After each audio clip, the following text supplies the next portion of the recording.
A very warm good morning to all of you. A confirmation about the audio, please. If the audio is clear and available, kindly confirm. Thank you.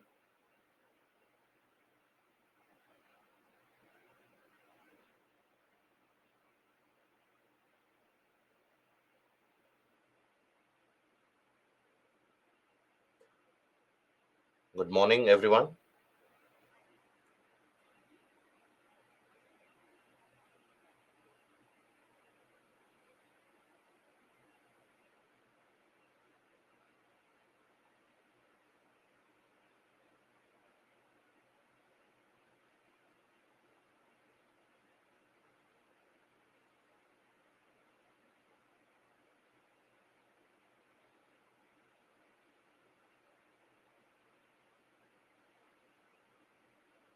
Pranay, what articles to pick up in Down to Earth? Pranay, just browse through it so that you have an idea about what changes are happening in the environment, in the agricultural setup, flooding systems which are happening, and also the new systems which can be developed. So, most of the articles in Down to Earth that you come across, they will be dealing with the portion of current affairs. So, you should target all of them.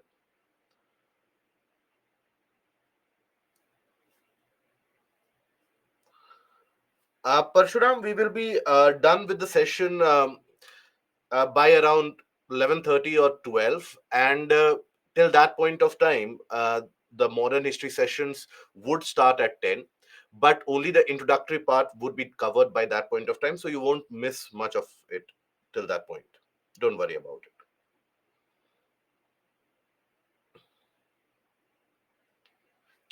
So, hello, a very warm good morning to all of you, and welcome to Baiju's Exam Prep IAS. Welcome to the last session for geography, where today we shall be wrapping up our discussion for the entirety of the portion of geography, a journey that we started almost around 5 weeks back. Now, overall, we have covered substantial amount of portion when it comes to physical geography, world geography, and then we have come to the portion of Indian geography, and now we are at the culmination of that particular discussion. Obviously, we have some portions of economic geography and human geography which we are still going to hold a discussion for today, and we are also going to have a kind of an overview about how to approach maps in general. That approach is very much important, very much required in order for you to understand that how you can go forward and go ahead with the mapping portion from now on till the time of your prelims examination, and what are the areas that you can inculcate in your map pointing. So that is the portion that we are going to cover for today. Now, also, before I forget, an announcement to make that today a feedback sheet shall also be rolled out to you guys, and you guys know the format of it already, I suppose. So please do fill up the feedback sheet, your experience about the sessions, whichever sessions that you have attended.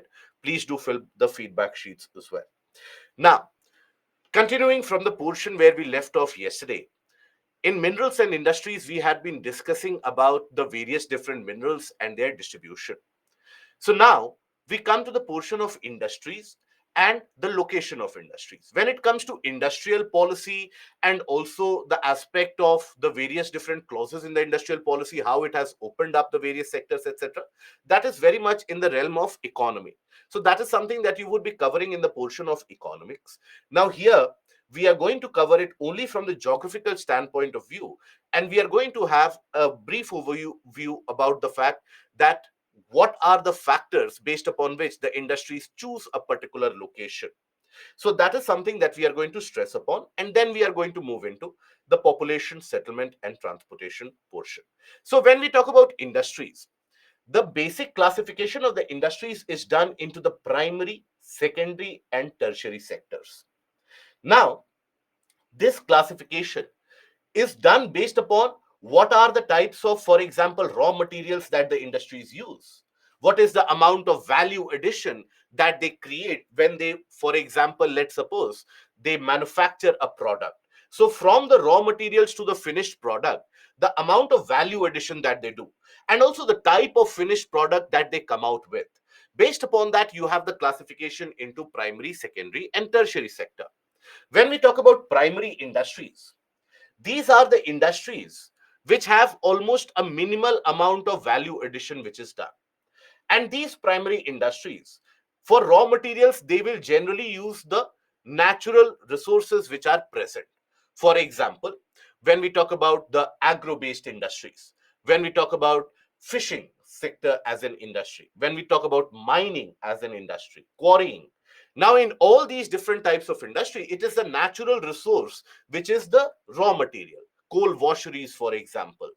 Now, in the coal washeries, the raw material is the coal that you mine it out and then you wash it out, and after the various different processes, you come up with the finished product, which is a much more purified variety of coal. So that is again coming or going to fall into the category of primary industry. So primary industries, for them, the raw material is directly taken from the nature, minimum amount of value addition. Obviously, as a result of that, it will not have that much amount of capital investment which would be required in the initial stages itself, right? And then secondary industries. For example, if you talk about shipbuilding, if you talk about aircraft industry, right? If you talk about, let's suppose, mobile phone manufacturing, watch manufacturing, all of these manufacturing processes where you take up the raw material maybe from a primary sector industry and eventually you add a lot of value to it to manufacture maybe a ship, maybe a locomotive, maybe an aircraft, maybe an automobile, maybe a watch. And like that, here the value addition is very high. So that is why secondary industries here, they require a lot of capital investment to start with. The amount of capital investment required is very, very high, and as a result of that, the process of production is also a bit complicated. Now, based upon the type of output that they generate, the final finished product that they generate, based upon that, you have a further classification of secondary industries into heavy industry and light industry.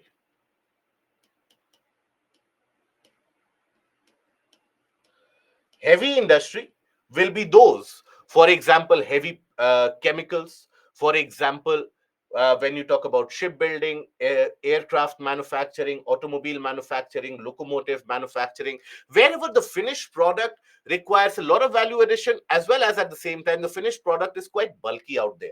So that is regarded as the heavy industry. And light industry, where the finished product basically is not very much dependent on where is the bulk source of raw material coming from. For example, let's suppose this pen, the plastic pen. Now here, this does require significant amount of manufacturing prowess, engineering prowess, but then the final output of this is not going to be very heavy. Be it, consider, let's suppose, your mobile phone. Now, even for your mobile phone, the process of manufacturing will eventually furnish a product or eke out a product which is not going to be very bulky. So that also comes into the category of light industry. We will take an example of all of these, and then we come to the tertiary sector. Tertiary sector or tertiary industries, basically they deal with the service sector. For example, banking, insurance, and airline operations. Now, aircraft manufacturing, for example, let's suppose Boeing and Airbus, they manufacture aircrafts. Now that manufacturing process will be included in the secondary industry. But let's suppose you are running an airline, Indigo, SpiceJet, etc. These will come under the tertiary sector, right? Hotels, restaurants, they all come under the purview of tertiary sector and tertiary industries. Okay. Uh, Pranay, industrial sector differ from secondary sector. Secondary sector will have industrial. Secondary sector also comes under the purview of industrial sector. I'm unable to understand the question here, Pranay. Parshuram, construction equipments example for heavy industries? Yes, absolutely. So these are your basic classification of industries that you come across.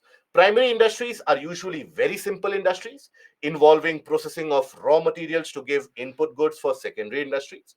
Value addition is usually minimal, right? Here, if you take a look at it, the raw materials basically are derived directly from nature.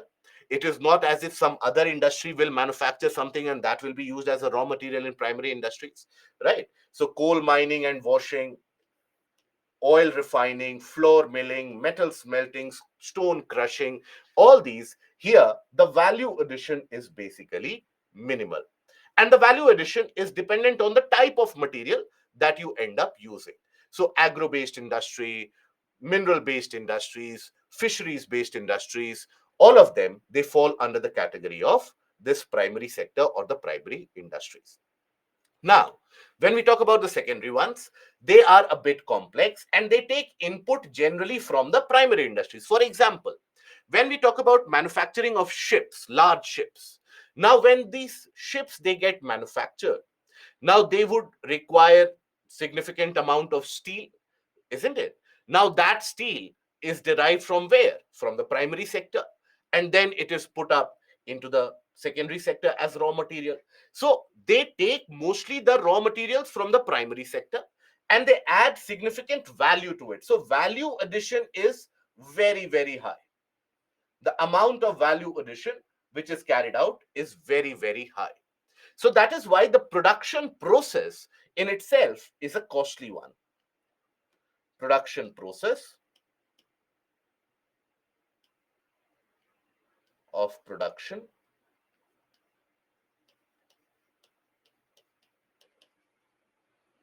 and investment cost.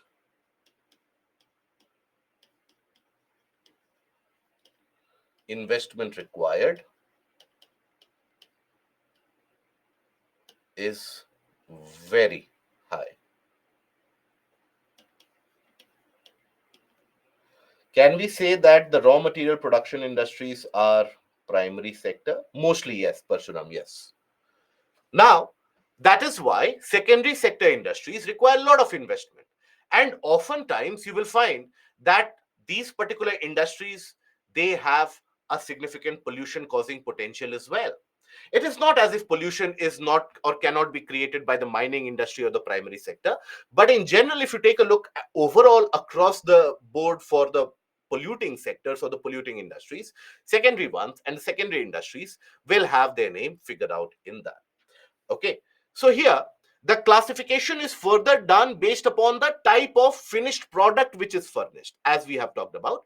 If the finished product is very bulky, it will be regarded as heavy industry. Okay, and this is the polluting one.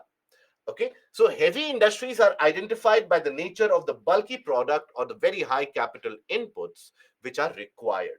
So example, heavy chemical, heavy machinery, construction equipments, locomotive, shipbuilding, heavy electricals, etc. Now in all of these cases, the finished product is so very heavy that the transportation cost required to move them from one place to another is very, very high.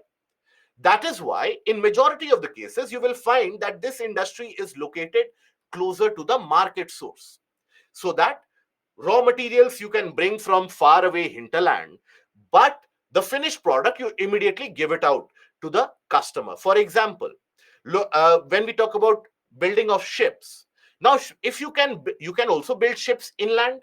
You can build your ship maybe in Madhya Pradesh, maybe in Uttar Pradesh, maybe in Bihar, but then you need to transport that ship again to the coastline, right? So that transportation cost will be so very heavy.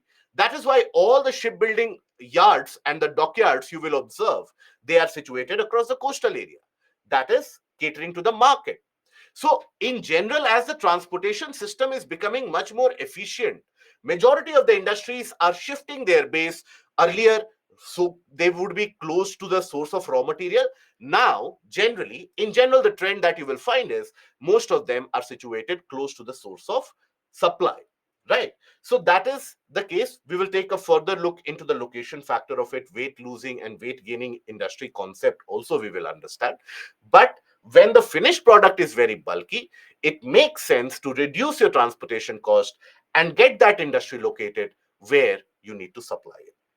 Then we have the light industries.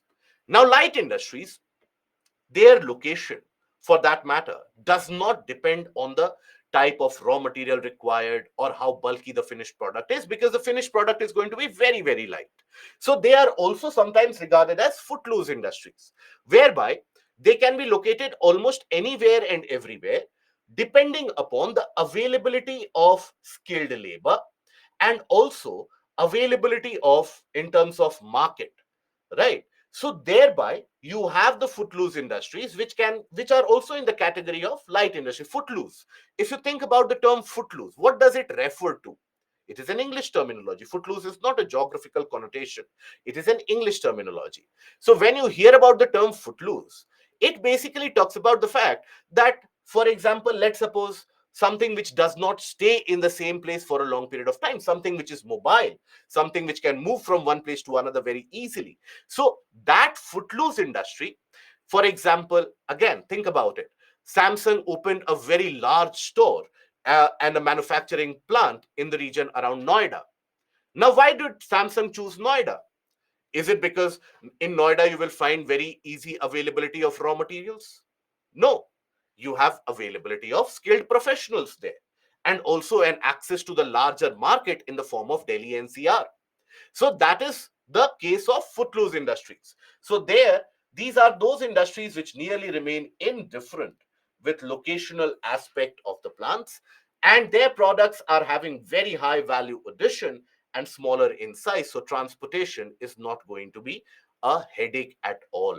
So this location is dependent on availability of skilled professionals, is dependent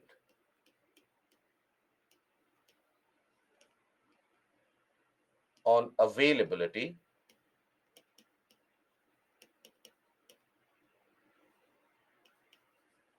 of skilled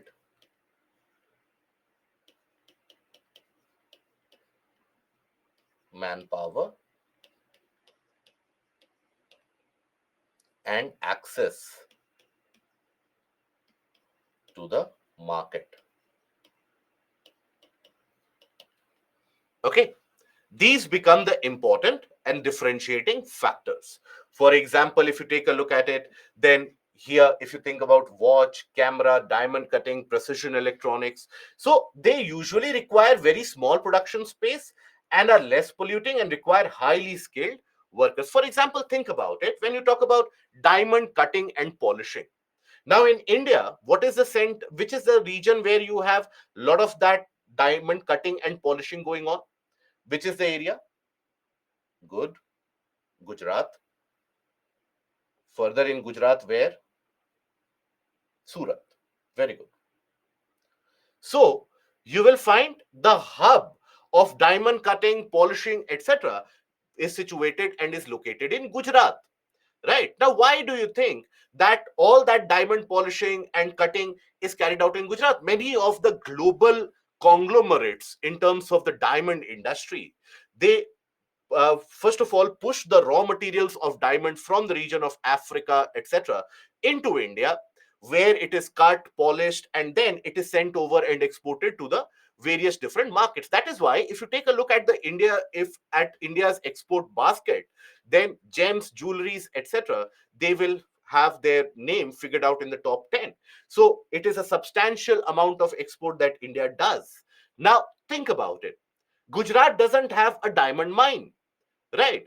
But then the diamond industry in India is situated in Gujarat. Why? Availability of skilled professional. Traditionally, that and historically, that has been a region for a lot of skilled professionals in the diamond industry. That is why it is situated there. When you think about watches, for example, now watches, always Swiss watches are very, very famous, right? Isn't it? They are very, very costly as well. Few of the watches will cost you in handsome amount of money, significantly large amount of money. Now, why are such costly watches manufactured in Switzerland? And why are watches in general manufactured in Switzerland? Is it because they have the raw material? No, because they have the availability of skilled professional who can carry out this process. So that is why their location is very much dependent on the availability of skilled professional and the skilled manpower. Then we have the tertiary sector, basically service sector. So trade, right? The hotel business, airline industry, banking industry, insurance sector, all of this is basically the classification of the tertiary industries that you come across. Okay. Now, here we come to the portion which is going to be relevant for your mains examination, and that is location factor for industries. Now, when we think about an industry being located somewhere, it having a location somewhere. Now, on what criteria does the industry get opened in a particular place, or does a particular place get identified that we will open industry here only? Is it because people want to serve the nation and serve the general public, and that is why they open up an industry somewhere? Absolutely not. Regardless of whatever is made out as a public statement, industries are opened for only one motive, and that is profit. And that has been the case for thousands of years. Even 2000 years back, when the industries would be operated, the small scale industries would be operated in various parts of the world, profit would be the motive. Here also, now also, when industries are opened, profit is the motive. Now, for a long period of time, the geographers, particularly the people who provide theories for agriculture, industries, etc., they have been pondering over it, that what constitutes the ideal location of the industries, so that the industries can churn out money as well, the industries can function properly. So, in the 1800s, you had an individual named Weber, and Weber analyzed that what is required for the functioning of the industry. So Weber basically, he made a kind of a triangulated analysis where he said that for any particular industry, three things are important. One is availability of raw material. You need to have the supply of raw material. Then you need to have access to the market where you will sell the finished product, and also transportation cost.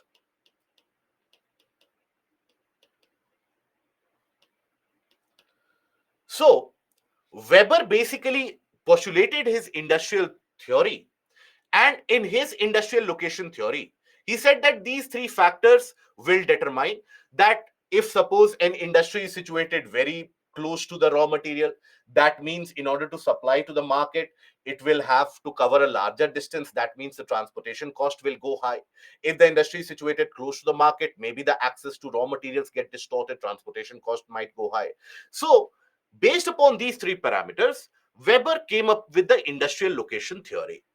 Obviously not at all important for your general studies portion, but then significantly relevant in the optional. But even in general studies portion, if the locational factor are asked, you can mention it in a sentence about the Weber's industrial theory. But you have to understand that almost close to around 150 years have passed since Weber postulated this theory.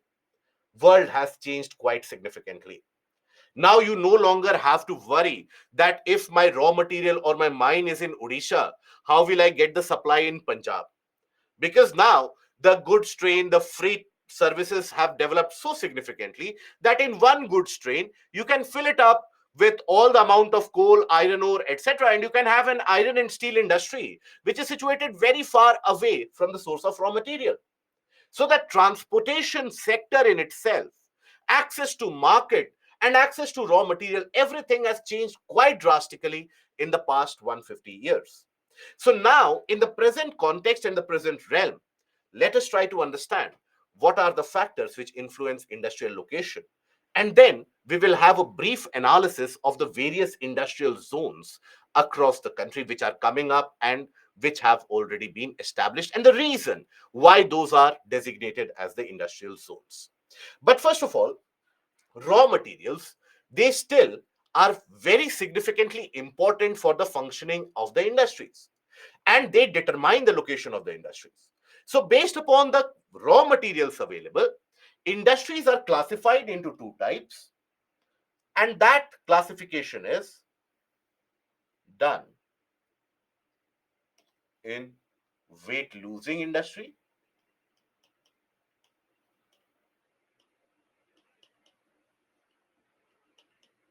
okay, and weight gaining industry.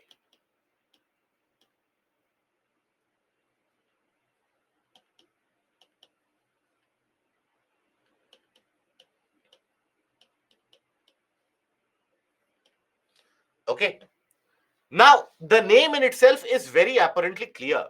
What does this mean? But nonetheless, weight losing. Here, the process of production is such, and the process in itself from start to finish ensures or means that the raw material is bulky and the finished products are lighter. Right? That is why in the production process it is said that they have lost weight. So the raw material is bulky and the finished product is lighter. In this, finished product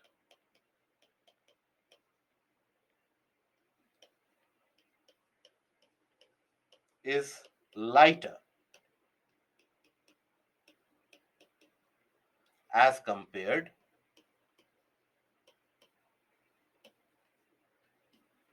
to the raw materials.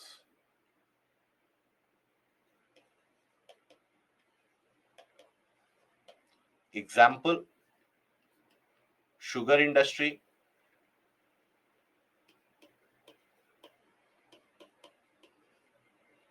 paper industry,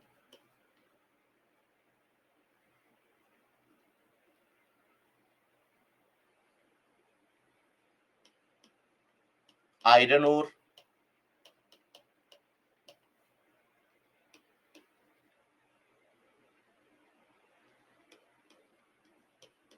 Now here, apply your logic, and I want you to listen to this carefully. Suppose here, A is the source of raw material. Raw material. B is the market.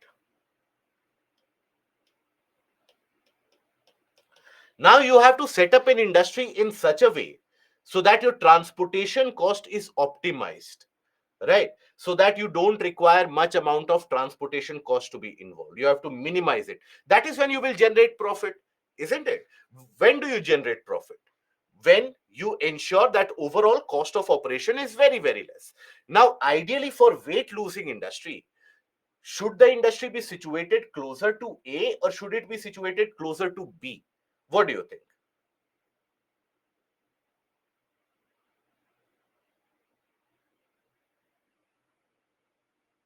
Very good. Most of you are correct here. So you have to reduce the transportation cost. So it is going to involve less amount of transportation cost when you are basically moving the lighter materials. But when you are moving bulky materials over a larger distance, it will involve a larger cost. That is why the industry would be situated closer to A, so that the bulky materials need to be transported over a smaller distance, and the finished product is anyways lighter, so the finished product you can transport it easily for a longer distance, isn't it? So here, okay, iron, okay, iron and steel, is that understood, Madhuri? Now, so that is why here majority of the industries you will find, they are situated very, very close to the source of raw material, so as to optimize their transportation cost. Majority of the industries are situated, located very close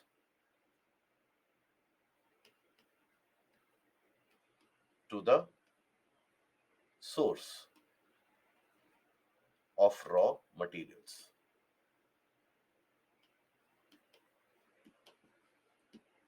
Having said that, nowadays, with the development of transportation sector and the transportation sector becoming very, very efficient, most of the industries now you would find are situated closer to the market, because the companies and the industries, they prefer that, okay, anyways we have to move the goods to the freight train and the goods train, so we will do that work. We will carry the materials for a far away distance, and it is anyways not very costly to move it across the goods train, but it is very, very important to understand the dynamics of the market, to understand the change in demand if it at all occurs. So that is why you will find that majority of the iron and steel industries, etc., now they are being situated closer to the market. Earlier, what do you have? If you think about the iron and steel industries in India, majority of the iron and steel plants, be it in Karnataka, be it in Jharkhand, Chhattisgarh, Odisha, or even West Bengal, majority of the iron and steel industries, they would be located where the coal supply would be ensured, limestone supply would be ensured, iron ore supply would be ensured, and all these materials would be easily, manganese supply would be ensured. So all these materials would be bulky. So that is why you have, when you talk about the industries such as, let's suppose, the steel industry or the steel plant in Rourkela or Bhilai or Durgapur or Bokaro. What was the logic behind establishing these? Because the region of the Chota Nagpur Plateau and the Bastar Plateau, they are so very rich in all these mineral resources that the transportation cost for the bulk materials is not going to be very high, right? So that is why earlier most of the iron and steel industries would be situated closer to the supply source. But now, as you see in the region of US, North America, even Europe and Japan, the newer iron and steel plants which are getting opened up, they are getting opened up at this point closer to the market supply. Okay, so that is why it will be situated closer to the source of raw materials. I hope this is understood. Weight gaining industry. Now, in this, the production process adds value and adds weight. So here the finished product is bulkier as compared to the raw materials. Finished product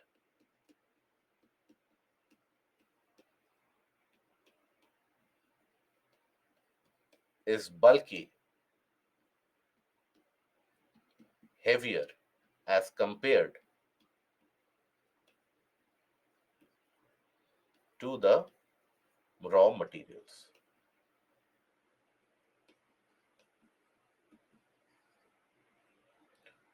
Example, shipbuilding,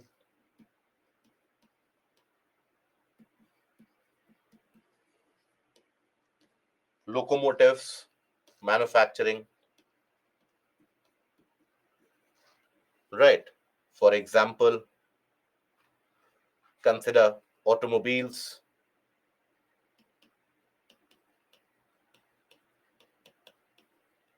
aircraft, heavy chemicals. Now, in all of this, again, the common trend that you will find is that the finished product is, or the ships that you manufacture, or the automobiles that you manufacture, when compared with the individual raw material parts, they are going to be much heavier. So that is why these industries, you will find them to be located always closer to the supply, so where you can supply it to the market.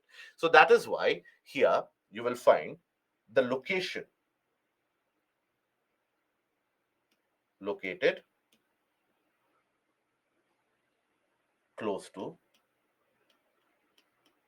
the market.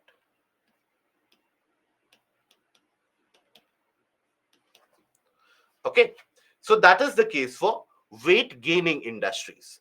So all the industries that, for example, think about the locomotive plants and the locomotive manufacturing. Now, wherever they have been established, for example, the traditional one at Chitranjan in West Bengal, or the new ones which have come up in the region of Bihar. Now, all of them are situated across the railway lines, or the railway lines have been constructed across them, so that the transportation is an easier process. Transportation is not tedious in that entire endeavor. So that is the basis upon which this particular classification on the basis of raw material is done, and this also ends up deciding the categorization of the industrial location. Now, but raw material is no longer the only important factor. You have many other factors which also end up determining where the industry would be located. Now, for raw materials, whatever be your location, you have to ensure that the raw material supply is continuous and uninterrupted. So only in that case will you continue the industrial production. Even if, let's suppose, the industry gets to a shutdown, even for a day, that in itself is more than sufficient to create losses worth millions of dollars, because to restart the entire production process, the assembly line and everything, it will involve the loss in terms of large number of products which could have been manufactured, and also a lot of wastage in the process. So that is why always the industries, they tend to operate continuously. They don't want an interruption. So raw material supply is essential. Then availability of fuel and power. Now fuel and power should be reliable, affordable. For example, if I give you two cases that open up your industry in a location where you will have power cuts for 4 hours, and or open up your industry in a place where we will ensure 24-hour power supply, maybe we'll charge you 1 rupees more for the power. Obviously you will decide to open up your industrial location in a place where you have continuous assurance of the power supply, isn't it, to ensure the reliability of it. So reliability of power supply is very important. This is in fact one of the reasons why many of the states across the eastern part of the country, such as when you talk about the region of Odisha, when you talk about West Bengal, when you talk about Bihar, Jharkhand, Chhattisgarh, Eastern UP, Madhya Pradesh, Rajasthan, many of these states, they could not get industrialized in due process of time because of the lack of reliability of power supply. Whereas if you take a state like Tamil Nadu, Karnataka, Andhra Pradesh recently, and in the sense for the past couple of decades, Maharashtra, Gujarat. So Gujarat, Maharashtra, Karnataka, Tamil Nadu, you will find that the reliability of power supply, the support that they provide to the industries traditionally, has always been up to the mark. And that is why majority of the industries are situated in those areas themselves. For example, nowadays you will find that India is again refocusing on the semiconductor industry, trying to set up a semiconductor plant. Now, even that semiconductor industry, earlier also, there was an endeavor to build a semiconductor plant, and this has been an endeavor for a long period of time. But it could not thrive because semiconductor industry requires an uninterrupted power and also supply of pure water continuously, clean and pure water. Majority of the states did not have that infrastructure. So that is why many of the states did not have the scope for the growth of that semiconductor industry. So this is a very important factor in ensuring not only the sustainability, but the functionality of the industry at the same time. Then human resources. Human resources here, both skilled and unskilled manpower.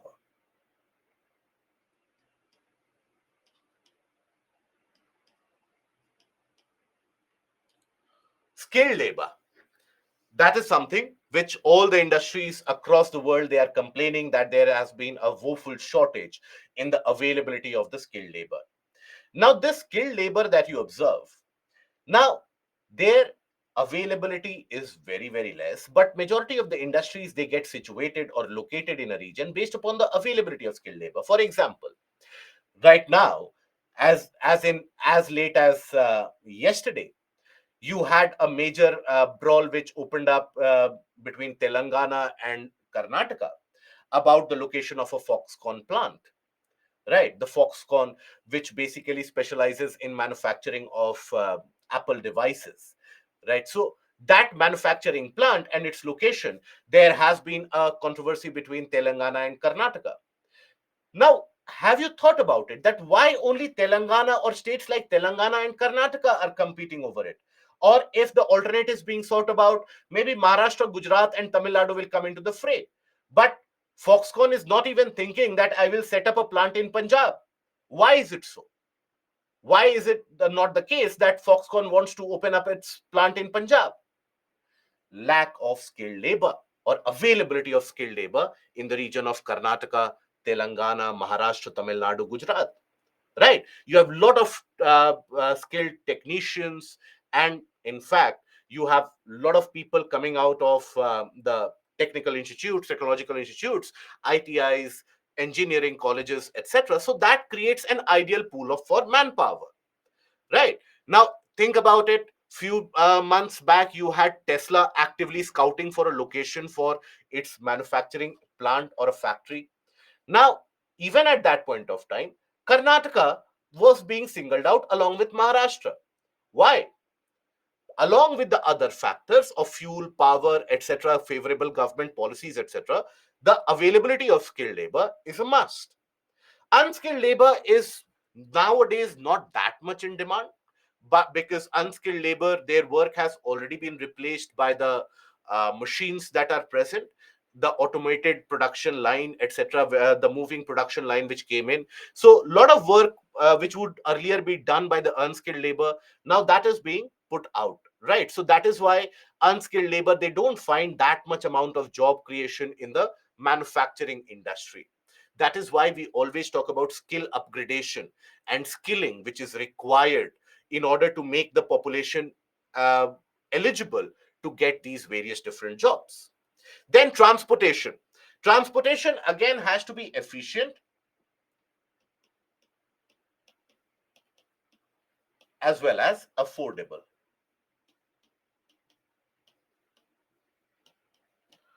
so that you can basically move bulk of materials from one place to another in the shortest possible time window, ensuring that there is least amount of distortion or disturbance created in between. As the transportation sector has become more efficient, majority of the industries are being situated close to the market. For example, if you take a look at the industries, the manufacturing industries situated in the region around Delhi NCR. Now, why is it that they are situated in Delhi NCR? Is it because their raw materials are available? Absolutely not. Because Delhi NCR is amongst the best connected regions in terms of infrastructure across the country, be it from north to south to east to west, railways, roadways, flyovers, or even airways. All of them is available in the region of Delhi NCR. So that is why Delhi NCR becomes a favorable choice for the location of these industries. Even think about it, that even in Tamil Nadu, you will find that majority of the industries are situated closer to the eastern part of Tamil Nadu. Why? So that they can quickly carry the materials to the ports, and from the ports efficiently they can transport those materials to their export market, isn't it? So transportation becomes very important in designing the location or designating the location for any particular industry in question, particularly the secondary industries, the which do involve a lot of value addition, that is dependent on transportation as a major factor. And when we talk about market, market here refers to availability of demand.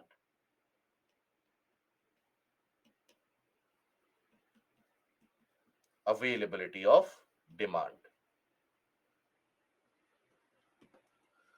Industries will be located wherever the demand is created or wherever the demand is in existence. As simple as that. If you take a simple example again, why is it that Apple wants to open up its manufacturing process in India? Well, it definitely wants an alternative to China as another manufacturing base. But why only India? Because India has got that demand now, which was not in existence 10 years back or 15 years back when Apple went on the setting up of the production centers across the world. At that point of time, Indian consumer demand was not very high. Think about it. Even for example, take the case of large aircraft or airplane manufacturers. Majority of them want to open up their production center in India, provided India buy their planes. Why? Because the demand is there. Earlier, the same aircraft or the same airline industries, or in fact, aircraft manufacturers, if you think about the defense aircraft manufacturers, Lockheed Martin, Northrop Grumman, Saab, Gripen, all of these. Now, Boeing, they did not want to even share their technology with India. They did not even share technology is very different matter, but they did not even want to supply their materials to India. But now they see that India is a lucrative market. They see that the amount of demand that India can generate, possibly no other country as of now can generate that. So they are ready to open it up. All the automotive or the automobile sectors of the country, they opened up their industrial base and the production sectors in India over the past decade and a half. Why is it so? Because if you analyze the Indian market for the past 20 years, for the past couple of decades, the growth in the vehicles has been in double digit. So the demand is very high. So people want to be located or situated here so that they can tap onto that particular demand. Okay. Then here you have capital also. And when we say capital, this talks about the working funds.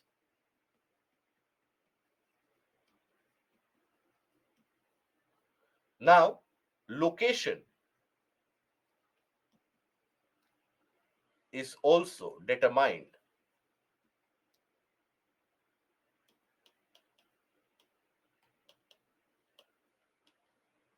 by the ease of availability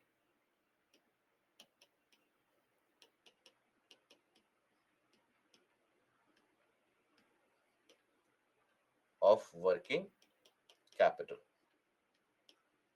Ease of availability, as in whether the loans are being provided at a cheaper rate or not, whether the terms and conditions and the clearances required are not very high. So industries naturally will flock to that area.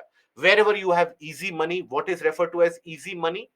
Low rates of interest, easy availability of loans, so that the industries can quickly start it. So you will find many countries in Western Europe, in even in North America, capital is available very easily, right? The availability of capital is quite significantly easier as you compare it to, let's suppose, Asian nations or South Asian nations, even African nations. There, before a loan, so much amount of verification and the paperwork is involved that by the time that you get a loan, already the water would have gone above the bridge. So that is why industries, they don't want that hiccup. That is why they get located, they get situated where capital is easily available. And then you have government policies. Government policies include a wide gamut of area, from law and order to the taxation structure to the incentive provided to the industry to infrastructure which has been developed for transportation, etc., to even the time taken for providing clearances, ease of doing business. So, all these factors combined, they make up the government policies, which again is a very important parameter, by the way. The government policies, they end up determining the location of the industry quite significantly so, right? For example, take the case of, again, take the state of Kerala. Now, around 2006, 2007 was the time when you had a semiconductor industry at that point of time with the name of Freescale, which was the largest semiconductor manufacturing at that point of time. And it wanted to establish a semiconductor plant in Kerala, which would have been the largest in Asia. But it had certain demands out of the Kerala government, which it postulated and made it publicly. In a way, it was made public at a later point of time. But everybody knew about those particular demands, and the demands were simple: that the land acquisition process should be very simple, and there should not be any complication in the land acquisition. And once the factory or the industry is set up, then the government had to ensure that for the next 1 year there would not be any strike calls or band calls, right? Something which had been very prominent in the industries in Kerala at that point of time. So that was the demand which was made to the Kerala government, and the government declined that we are not going to fulfill that demand. So immediately Freescale went to China and opened up its industry, and that is said to be the genesis of the setup of the semiconductor manufacturing in China. Think about it. After COVID, majority of the industries, they wanted to relocate outside China. Few of them came to India, many of them went to Vietnam, many of them went to Cambodia, few of them came to Bangladesh as well. Why? Because the industrial policy, the uh, swift rate of giving clearances for the industries, that ends up varying in these particular areas. So it involves various parameters such as infrastructure, law and order,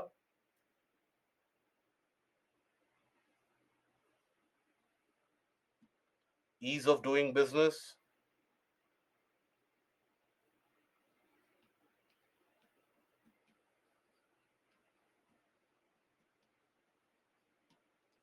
right? Then other than that, clearance time. For example, in India, majority of the industries, they always have this complaint, and they till now they have this complaint that the time window which is involved for providing clearance for the industries is very, very high, always. So for a comparative scale, it was found out that the time window for industries, for example, around 15 years back or 20 years back, the situation was that if you wanted to set up an industry in India, in order to get the clearance and to get all the approvals in place, it would take you easily around 10 months to a year, or maybe beyond that as well. Now, not many industries have the wherewithal to have that amount of waiting time period and to get that much amount of money entangled in the process. And at the end of it, it might very well be possible that due to the whims and the fantasies of any individual policymaker, that clearance is not provided at all. Environment Ministry, for example, became quite defamed in that time period because of the time window that it took to provide clearances. Projects worth around 15 to 17 lakh crores would be stuck in the pipeline because of that delay in clearances. So that is off-putting for the industries. They always want to set up location where always want to establish themselves in the region where they don't have to go through these bureaucratic hurdles. If you think about the location of it, if you think, why is it that the pharmaceutical industries are situated in the region around Goa, in the region around Uttarakhand, and also in Himachal? Why is it so? That is because of the favorable tax structure that they have framed and the favorable tax incentives that they provided to the pharma sector. So that tax structure, when it becomes favorable, that is also incentivizing for the industries to come there and open up their base. Okay. And reducing corporate tax attracts investment. Yes. Labor law is, yes, one of the major impediments. So laws and will also come under the portion of the government policies. Free trade agreement also. Telangana government passed an act introduced policy made to get permission in 30 days. Yes, but that has been done by various different state governments. But the reality on ground is very, very different. So not many projects are, not many proposals are given to that swift passing of the, or swift clearance getting provided. So in order to get that swift clearance within 30 days, also you have to apply some or the other jack and source that, okay, please put my file also in that swift process. Otherwise, you will be put into that delayed list. So there is a lot of policy uncertainty as far as India is concerned. There is a lot of policy uncertainty both at the central level, oftentimes because the policy gets changed very frequently, and also at the state level. That is what you will also find as a clamor call for the from the industrialists. Majority of them, they have the same demand that whatever be your policy, stick to it, make it permanent, so that we know what is the expected time period and accordingly we can plan it out. But don't keep on changing it in between. But sadly, that is the case with many state governments and even sometimes the central government that adopts. Now, law and order is an important factor. Now, maintenance of law and order and having conducive laws, that is also very important. This is one of the reasons, again, why deindustrialization of West Bengal after the 60s that started taking place, because of so much frequent strike calls and band calls which were done, that almost all the industries, they started suffering from lack of working days. So that is why all of them, they shifted base to Maharashtra or Gujarat. Even recently, you had a tribunal which awarded a compensation of around 700 crore plus to Tata Motors because of the faulty land acquisition policy of the left front government which ruled West Bengal at one point of time. Now, that government provided the land to Tata Motors to set up its nano plant. Now, immediately after some time, it ran into significant amount of roadblock. Tata Motors had already invested substantial amount of money, capital, and time into that. Now, after that, it was found out that the acquisition was not done properly. It ran into various roadblocks, litigations were filed, and that process got stuck. Tata Motors could not afford that delay to launch the nano car, and that is why it relocated its plant into Gujarat. So, the industry suffers from the issue of law and order. That is why in regions of Bihar, You won't find, or even for that matter, Jharkhand, you won't find many of the secondary industries. Jharkhand, Odisha, Chhattisgarh, they present another very unique scenario. And they represent a scenario which is quite similar to that of many of the mineral rich African nations. The mineral deposits are very high, but the lack of infrastructure, the lack of skilled manpower, the lack of favorable government policies, the lack of proper transportation means that only primary sector industries are situated in these particular states, and the finished materials are moved on to states such as Maharashtra, Karnataka, Tamil Nadu, even nowadays Haryana, in order to carry out the further production process. That is why these mineral rich states, they still continue to remain poor despite having all the minerals of the world. They still continue to remain poor. And that is the same case that you will find in the African nations also. They have almost all the minerals of the world, but industrialization is absent. Why? Because supporting things which are required for the industry to function. Just if I have a lot of iron ore, can I operate a shipbuilding industry here? No, I would need proper infrastructure availability. I would need skilled manpower here. Only then I can operate it, isn't it? And that is lacking. There's also a very interesting policy research paper about the deindustrialization of Punjab, which has happened over the past few decades. And that talks about significantly about how in that area all the industries shifted out earlier into the region around Haryana, and in the region around Delhi NCR, they have moved out of Punjab. Now, whichever industries are in existence, they are thinking about relocating to maybe Gujarat, Maharashtra, or maybe even Tamil Nadu for favorable production terms and conditions. Why? Because the skilled manpower and its supply became almost absent. Many people were not interested in completing their degrees. Many people were rather interested in moving out to earn better. So, that also, in a way, hampers the industries and industrialization and deindustrialization of any particular region. Okay? Establishment of a big plant leads to industrialization of whole region. Absolutely. Absolutely true. Maruti Suzuki in the region around Manesar, that has been the base work which has led to the automobile sector coming into the entire area of Gurgaon. And not only that, but also the auxiliary industries that it has set up. Urbanization also impacting secondary industries in terms of demand that it creates, yes, but not otherwise. Many people in various states, especially, don't understand that land love and industrial development don't go hand in hand.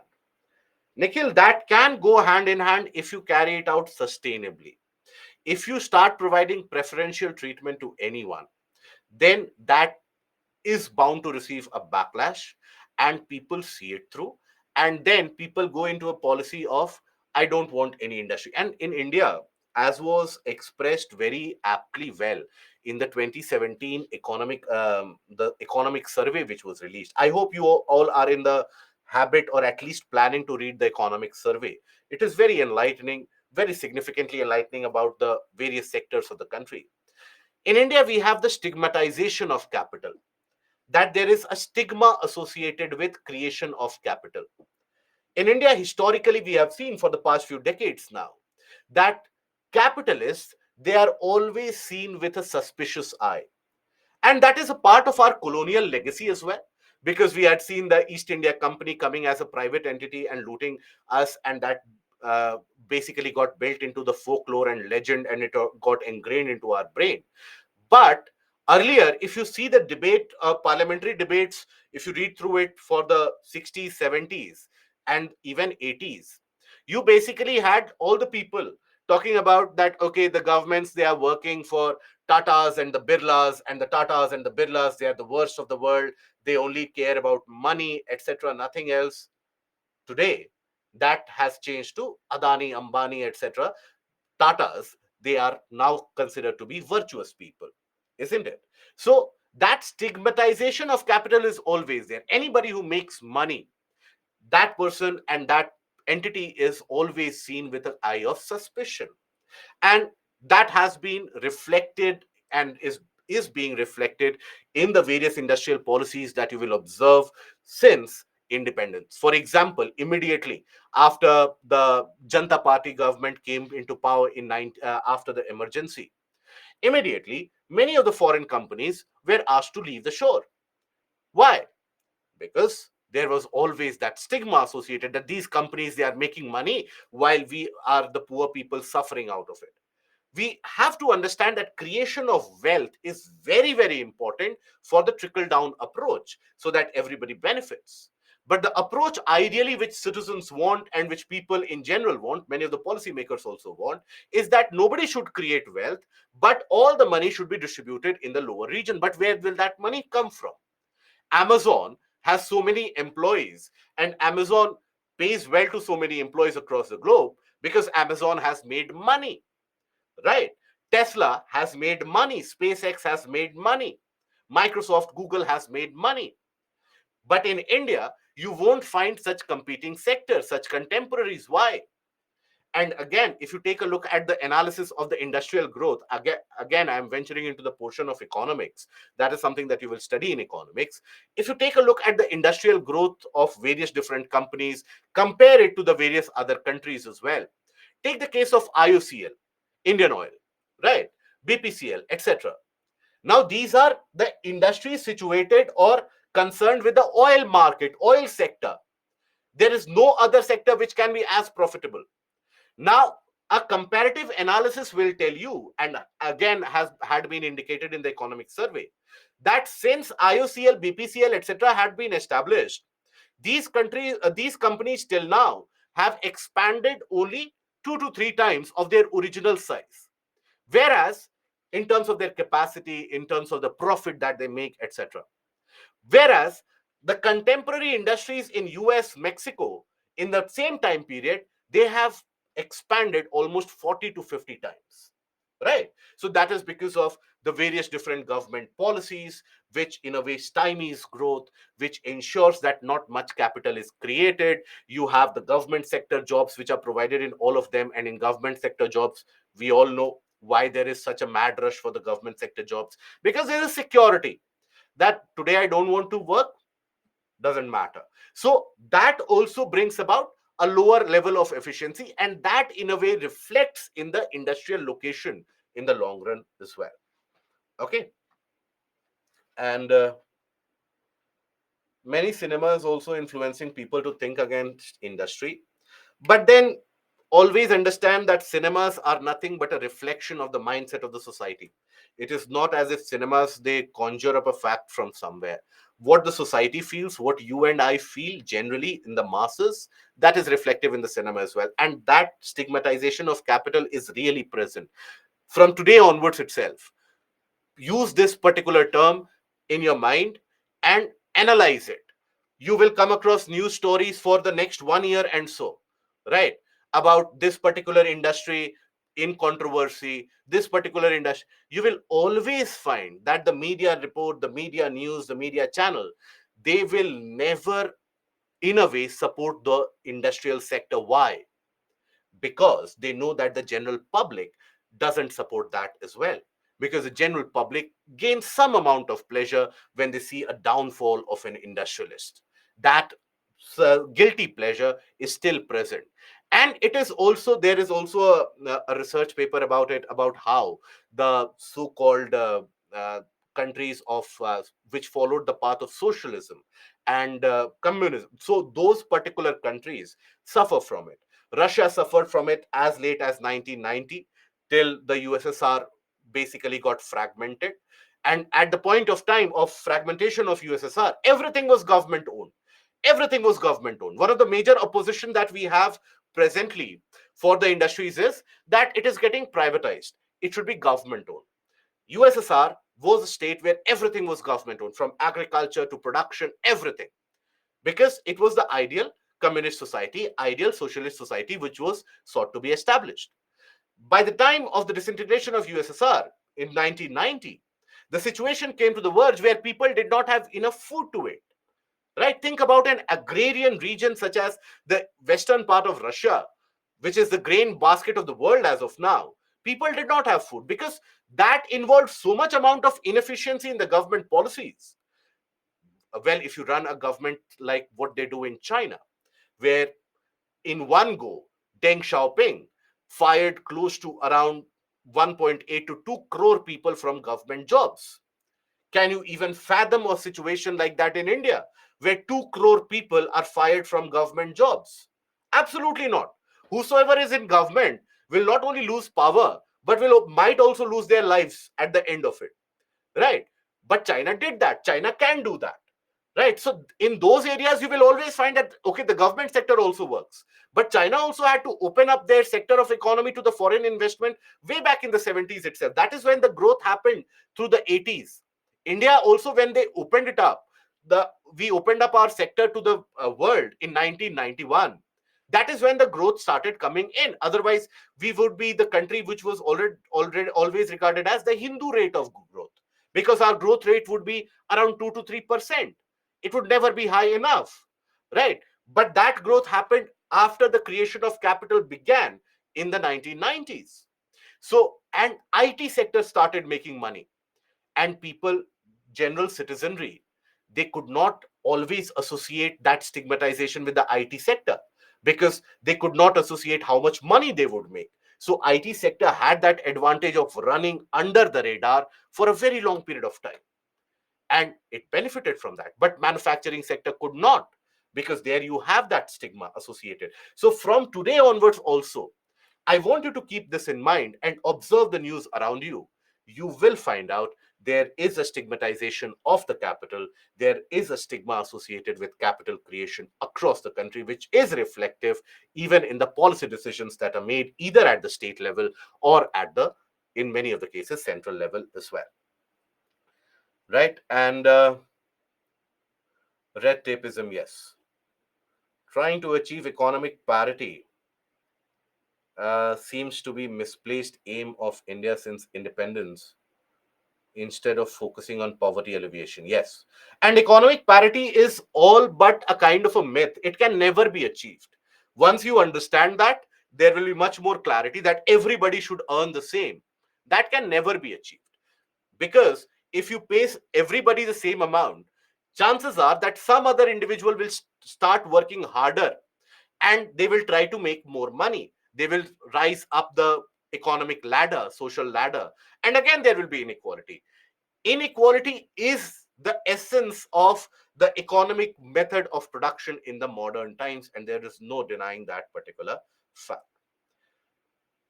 Industrialization of UP, Bihar, Bengal is the need to build India's GDP. Yes, but for that, you need to carry out significant amount of reforms in terms of the mindset.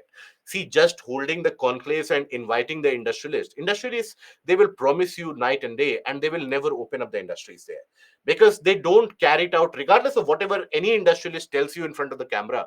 They never carry it out that, okay, the this state I like, this particular state I like, this particular leader, so I will open up an industry there. No, they always analyze it based upon whether it will be profitable or not. Are the law and order sectors, or are the law and order issue resolved or not? West Bengal, for example, all the major industries had their headquarters in West Bengal, in Kolkata, at the time around independence. SBI, any of the sectors that you consider, headquarters in Kolkata, all of them shifted to Mumbai within a couple of decades. Why? Because the policy was such. So, something that you observed in Kerala as well. Despite having a literacy rate around 100%, Kerala is devoid of large industries. Majority of the people migrate to Middle Eastern nations. Why? Because the policy is such. They, again, when you have that stigmatization of capital, you will never have a conducive policy for the setting up of industry. Now, if you observe the major industrial regions across the country, you will observe that you have various different industrial regions around Delhi NCR, in Gujarat, in Maharashtra. These areas have the major industrial regions. Now, in all these industrial regions, you will find a common trend. And the trend is that in all these areas, you had the setup of the primary sector industries first. For example, in the region of the Mumbai Pune industrial belt, you had the setting up of the textile sector, the cotton textile. Now, once the cotton textile came up, you would require chemicals and dyes to paint that or to color that cotton textile, isn't it? So there also those chemical industries came up. Now after that, you had basically, once the chemical industries came up, you need to have the equipments, engineering equipments to manufacture those. So those also started coming up. So like that, you had the entire ecosystem coming up in the region, right? Similarly, if you take a case of Chota Nagpur Plateau, in that region, Chota Nagpur Plateau, you will observe again the development was done based upon the primary sector. Primary sector came into existence, and in all these areas you will also find that transportation is also a linkage which is available, cheap labor and primary sector. So the basis of industrial sectors,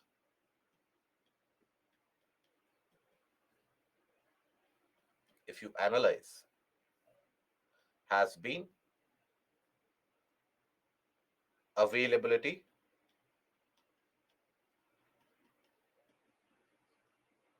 of cheap labor,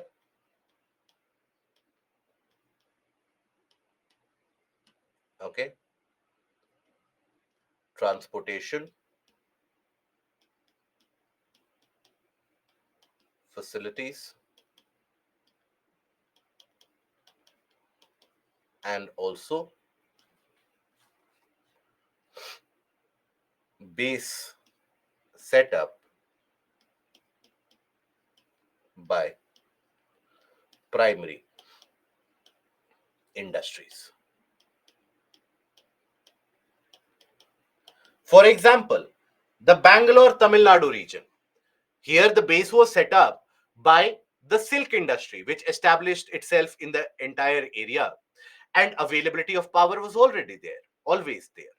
Okay. For example, the Vishakhapatnam Guntur region, it started up, the industrialization started based upon the presence of iron ore in that area, right? Similarly, Delhi, Gurgaon, Meerut area, there the industrialization process was further boosted, significantly boosted by availability of connectivity, transportation, cheap labor. And at the same time, it started with the primary sector such as the sugar industry in the eastern part of Delhi and the textile industry in the western part of Delhi. And that brought about, and also in the Delhi NCR, you had the establishment basically of the uh, field oil refineries in Panipat and Mathura, very close to Delhi. So that also brought about auxiliary industries. Setting up of Maruti Udyog in the region of Manesar brought about the industrial complex and the industrial infrastructure in that area also. So that has always been the case. Now, we'll take a look at few of them. So Mumbai Pune industrial region, if you analyze, so there also this industrial region again, it was established way back during the time of the British rule itself. It did not extend to Pune, it was restricted to Mumbai, but the development happened based upon the back of the cotton industry, cotton textile. After partition, a lot of these cotton producing areas went into Pakistan, but again it regrew. And then the presence of oil in Bombay High, in the coastline across Bombay, that also further accelerated the growth of petrochemical industry, engineering good and industry in this region of Bombay. And then the development of infrastructure through the Thal Ghat and the Bhor Ghat gaps connecting Mumbai to Pune and Nashik, that further spread that infrastructure development into these areas as well. So this region owes its origin to the British rule in India, and the growth of the industrial region here is connected with the growth of cotton textile industry in India overall. Now, the cotton basically partition of the country in 1947 adversely affected the region because 81% of the total long staple cotton growing areas went to Pakistan. However, here you will find, in addition to cotton textile and chemicals, you will find engineering goods, leather, oil refineries, petrochemical, synthetic and plastic goods, chemicals, drugs, fertilizers, everything to be situated here. Okay, so that is the base of the Mumbai industrial zone. When we talk about the Hooghly industrial region, Hooghly, based upon the river, on the sides of the river. Now, the industrialization of this region started way back in 1855 with the opening up of the jute textile plant at Risra. right? You will find Risra to be situated here. Risra. So here, jute textile plant would be established. And also, the presence of river Hooghly provided that easy transportation. Cheap labor would be available from the region of West Bengal, Odisha, Bihar, Jharkhand. Cheap labor would flock to this area, right? And then also the you required a processing center for available for the tea, which would be produced in Assam, in North Bengal, etc. So you needed a processing center.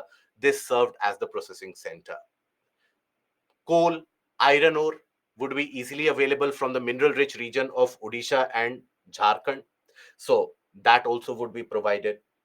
And now you have a petrochemical facility which has been established in Haldia, establishment of Haldia port. It has further exaggerated the rate of industrialization, even though industrial policies can be further aligned and can further be improved for this region to reach its potential. This region has the potential to be amongst the most industrialized areas across the globe because it has got a river connectivity, it has got the connectivity to the sea as well. So export market can be tapped very, very easily. So old trading center of the late 17th century has developed into the present industrial hub of Kolkata. Besides navigable rivers, roads, and railways, they all provide link to the Kolkata port as well. Discovery of coal and iron ore in the Chota Nagpur plateau, the tea plantations in Assam and northern parts of West Bengal, processing of Delta Bengal's jute, cheap labor could be found easily, location of petroleum refinery at Haldia, all these, and construction of Haldia port, all of these have basically supported the industrialization. If you take a look at the Chota Nagpur Plateau region, now the Chota Nagpur industrial region, here also cheap labor would be available. Here also raw materials would always be available. Transportation would be available because Chota Nagpur Plateau lies in the connectivity between Delhi and Kolkata, and also connectivity between Kolkata and Mumbai. So transportation facility would also be available, isn't it? So birth and growth of this region is linked with discovery of coal in the Damodar Valley and iron ore in the Jharkhand Odisha mineral belt. Now, here, besides raw materials, power is available from the dam sites. Damodar, remember we talked about the Maithan Dam, how it started manufacturing power immediately after independence. So that has been a source of power supply. Highly populated regions of Bihar, Bengal, Odisha, Chhattisgarh, even UP is present. So people flock to this region in order to get those jobs, and the unskilled labor gets that job in the primary sector industries very easily. Okay. Uh, Gaurav, at Risra jute plant was set up by Seth Hukumchand. Okay. Abhishek, opposition party also got favor of general public. They are also using the same stigma against Adani Ambani. The alleged government favoring these industries. So I won't make a comment on that. But all I would say is that if you analyze, it is a kind of a cyclical process. We have come across almost a full circle. This will happen in the, I hope not, but I think this will go on in the future as well. As long as the society is not comfortable with the industrialists, there is nothing that anyone else can do. And for that, one needs to be an informed citizenry.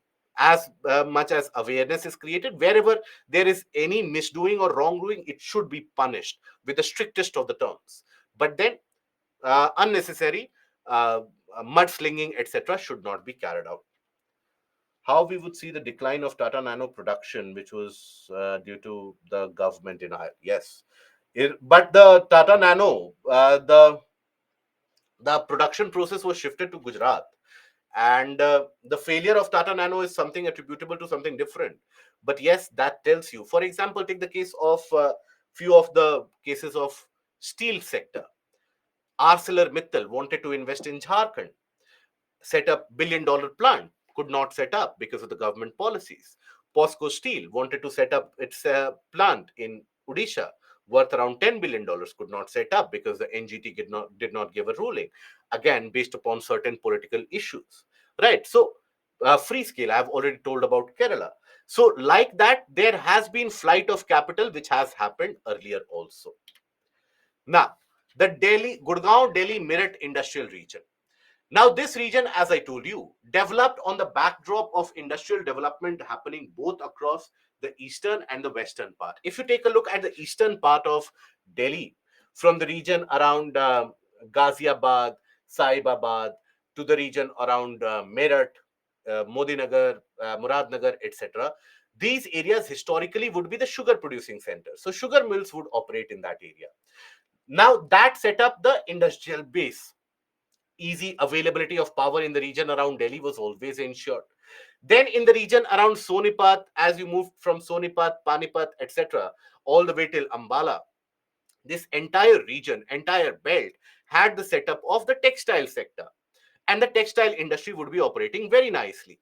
So both these legs were developing, and availability of infrastructure, ready availability of demand in the form of the market, because large population in Delhi, cheap labor, migrant labor in Delhi, and also better connectivity to rest of the country also meant all the industries came here.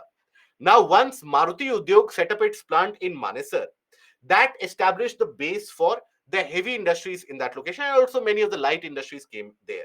So as a result of that, many of the automobile majors, they also ended up establishing or opening up a plant in that area. So that has brought about industrialization. Now that the industrialization has happened, then you have the situation where the software sector has also come up, the service sector has come up, and the region around Gurgaon, Noida, etc., you have various different tech parks which are also churning up huge sums of money. Okay. Gaurav, I'm revising PPTs with making handwritten notes. Is it a right approach? Absolutely right approach. Absolutely.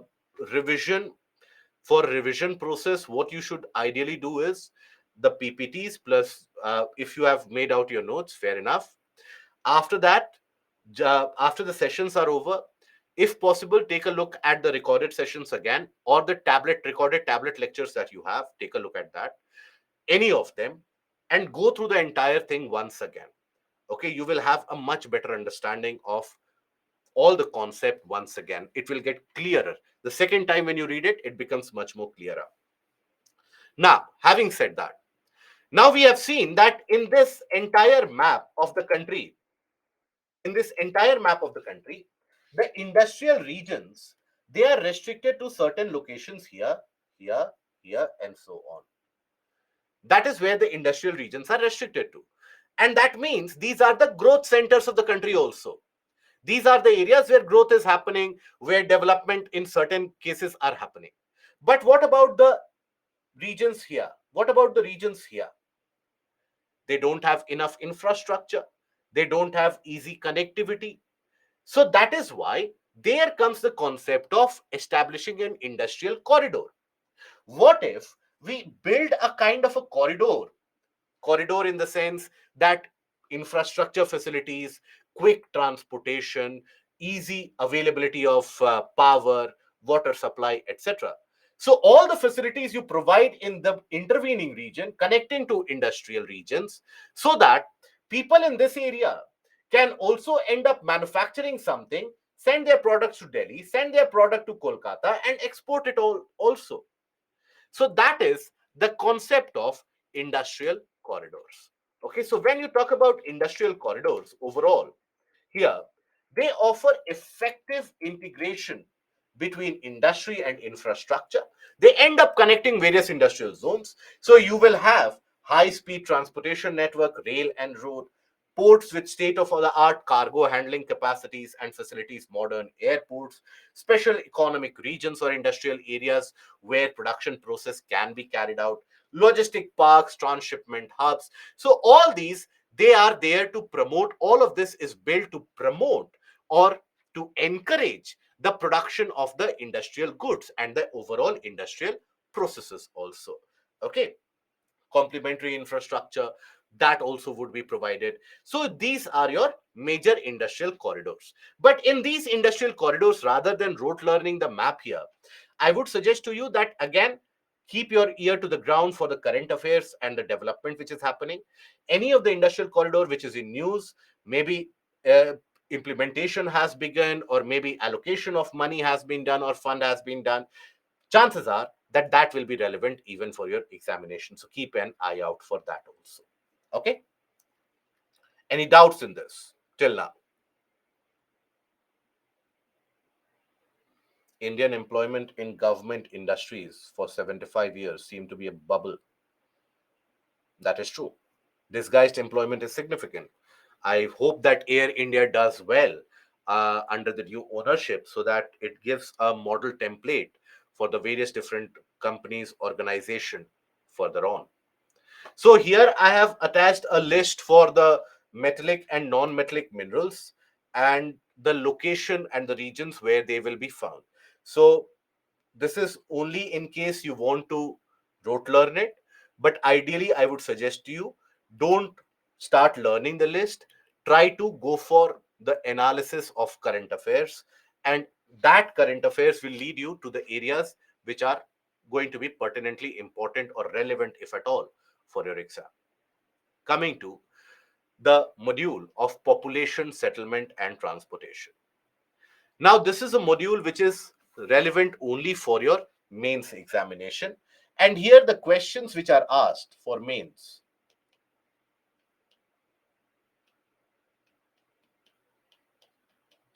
Factors influencing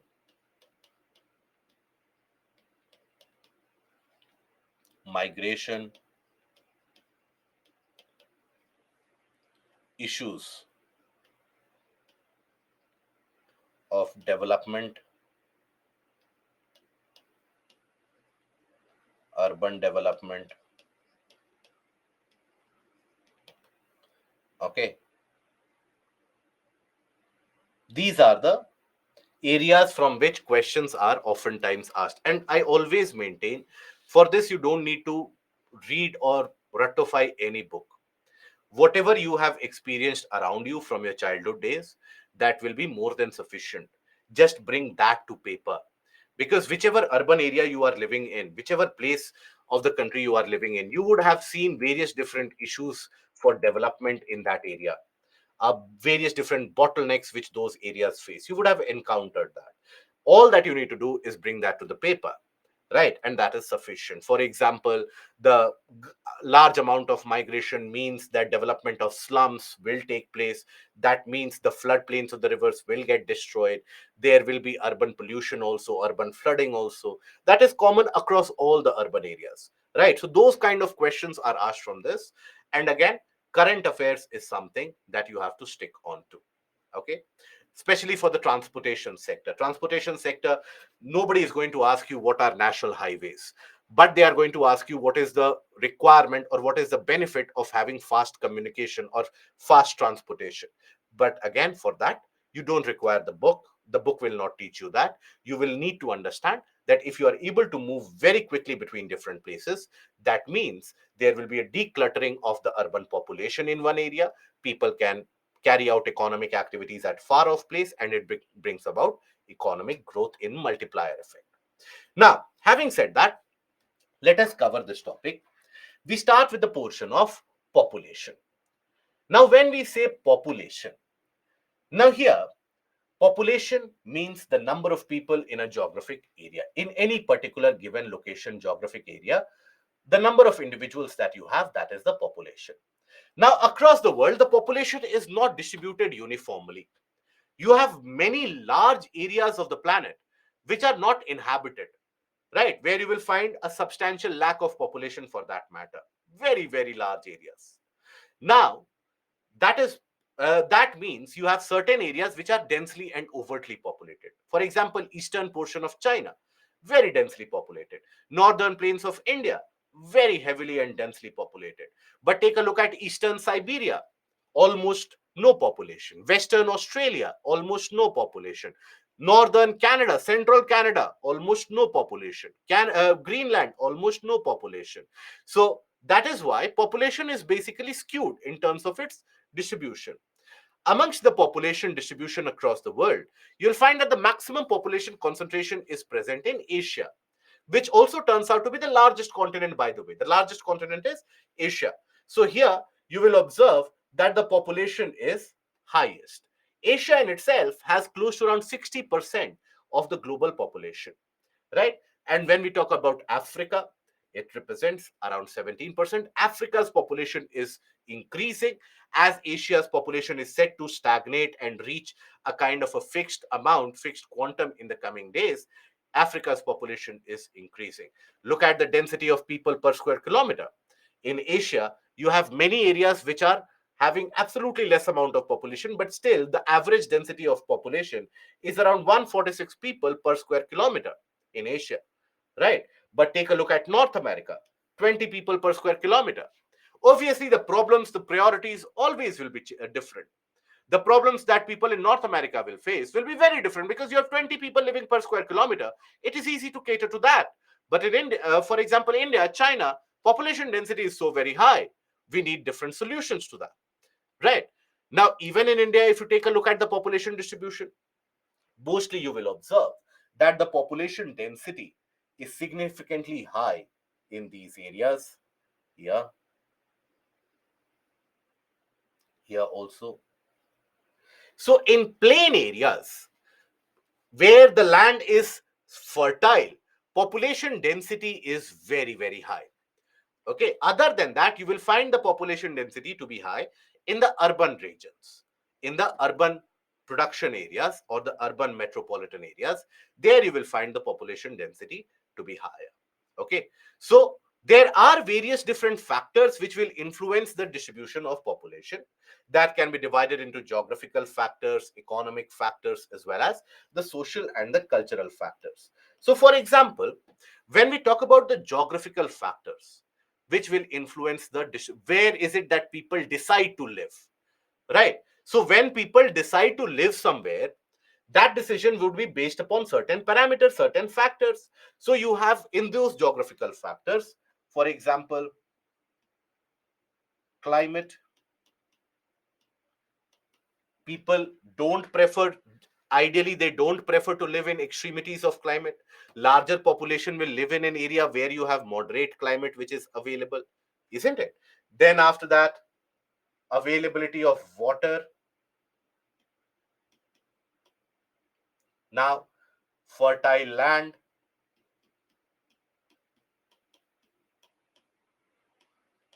topography of the region.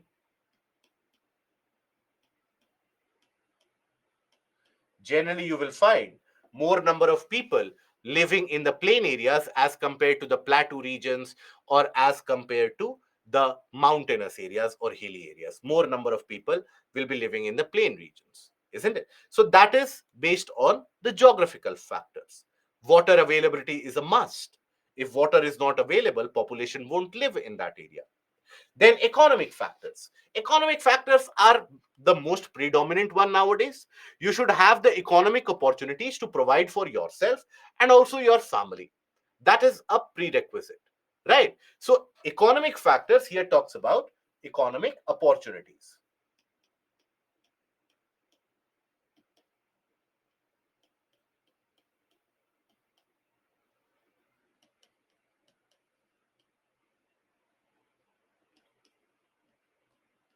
Earn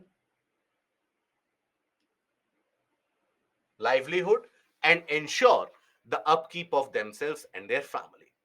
Then socio-cultural factors also are responsible. For example, people tend to live in open societies where the society is much more tolerable, where the society is much more accepting. And also, you will find a lot of people, they tend to live in places of cultural relevance, or where you will find the better social parameters to exist, better health facilities to exist, better educational facilities to exist. People will prefer to live in those areas, isn't it? So socio-cultural factors include a vast gamut of factors, from education and health parameters. Here, education and health parameters,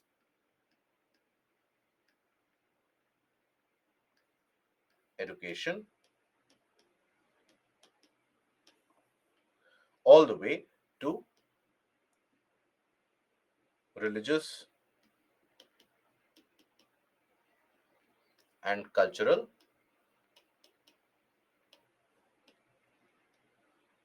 ease,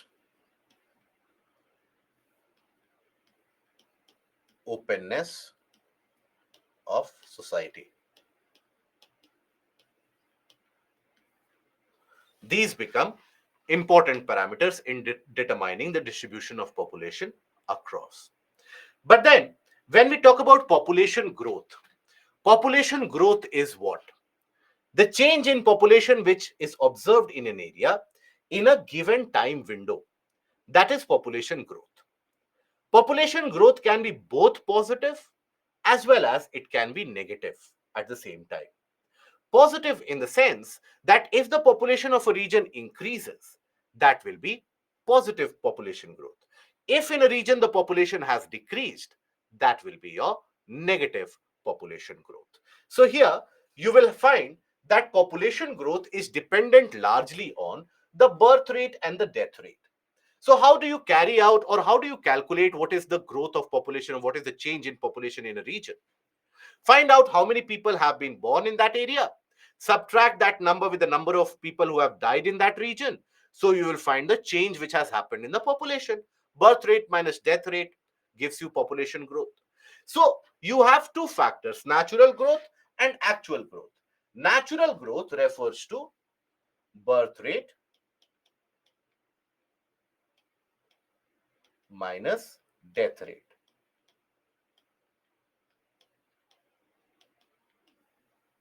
That is your natural growth. But actual growth of population is something different. When we say actual growth of population, we basically refer to that, think about it.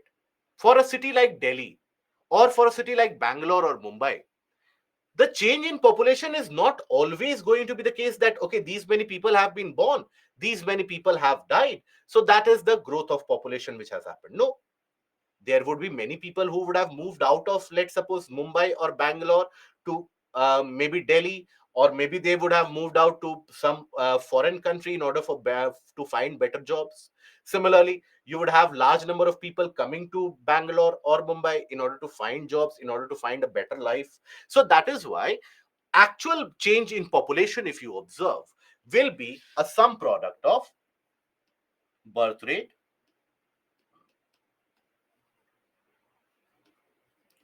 minus death rate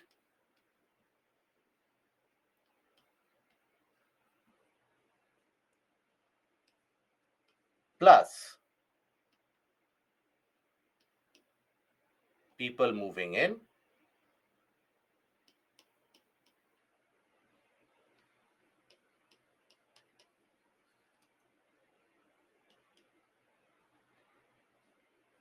minus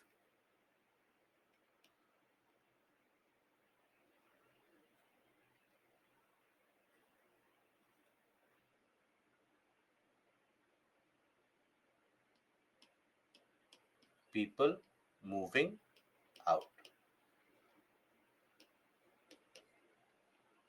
That will give us the exact idea about how the population is changing. Now, the people moving into that region or people moving out of that region, that is regarded as migration. It can be permanent or semi-permanent in nature. This is regarded as migration. Okay. People moving into a place, they are also referred as immigrants.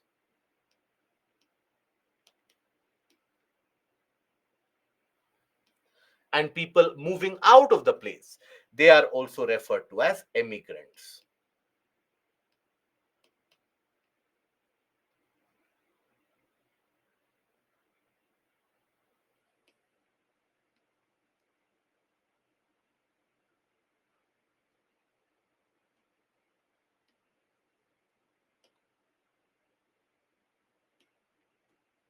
Okay, so you will find that migration is an important factor when it comes to the change in population which is being observed in any particular area. That migration is very important. So population growth overall can be thought to be managed by or dependent on the birth rate, the death rate, and also migration which is happening. All these three end up influencing the change in population. Now, when we talk about migration, what is this? All of us would have heard about that term. So when people move on a permanent or a semi-permanent basis from one place to another, that is referred to as migration, right? So either they can move on a permanent basis, or they can be moving on a semi-permanent basis for maybe few years, maybe for jobs, or in the case of the hilly areas, people, they migrate into the plain region on a seasonal basis. Again, during the summer season, they come back up on the hills. So migration can be seasonal, semi-permanent, or even permanent. But when a person migrates, there is migration which is happening from the place of origin, and the person is migrating to the any particular destination. Let's suppose an individual has migrated from a place A to, let's suppose, a city like Mumbai. Now A is your place of origin. So there would have been certain factors in place at the region of A for which the person has been forced to migrate to Mumbai, isn't it? So those are regarded as push factors.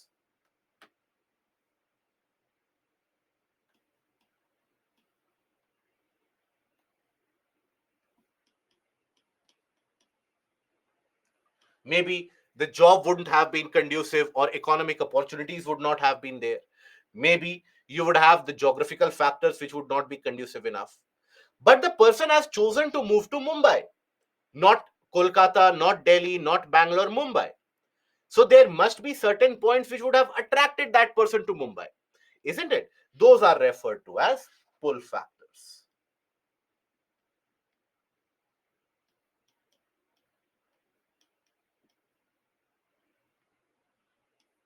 So push factors basically make you move out of a place. Pull factors, they attract you to that region. Now, they can largely be regarded, or they can be thought about to be present in geographical factors, economic factors, as well as socio-cultural. For example, when we talk about these push factors, it will have a geographical factor.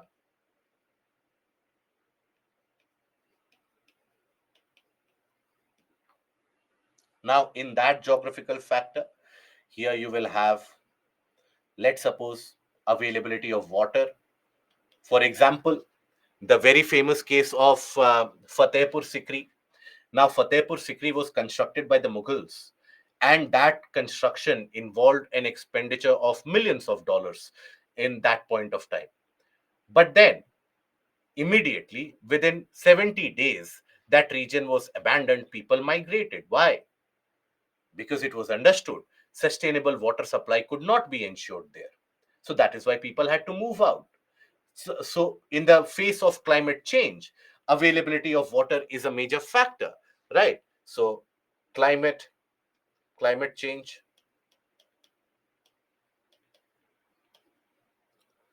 natural disasters,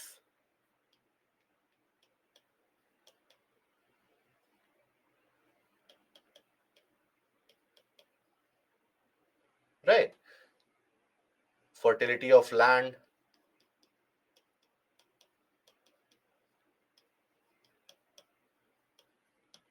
These are few of the very important factors which in a way influence the people moving out migration, right? People are forced to move out. Then you have the economic factors also, which are also quite significant. So when we talk about the economic factors, here simply opportunities,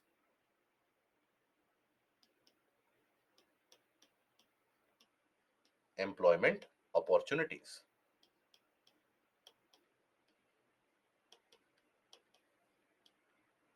which are present. So those employment opportunities which are present or which are prevalent, for that, if let's suppose in a region you don't find enough jobs, why is it that a lot of people migrate from the region of Punjab into the uh, area around Australia, Canada, and nowadays in Europe also? Why is it so? Because employment opportunities, they feel that it is better. It is a different matter altogether that most of the people, they get paid for low skilled job. High skilled job is not available in these countries, but low skilled job pays well. So that is why it always is an easy get away from the region, because you don't need to have a particular degree in place in order to be migrating to these areas, right? So that is why people choose to migrate, and they make it an aim in their life that I have to move to, let's suppose, Canada, and I will be successful. Why is it that people migrate into the Gulf nations from the region of Kerala? Because of employment opportunities. Why is it that eastern part of the country migrates to the western part of the country significantly? For availability of employment opportunities. So nowadays, this has become one of the major factors influencing migration. But you also have the socio-cultural factors.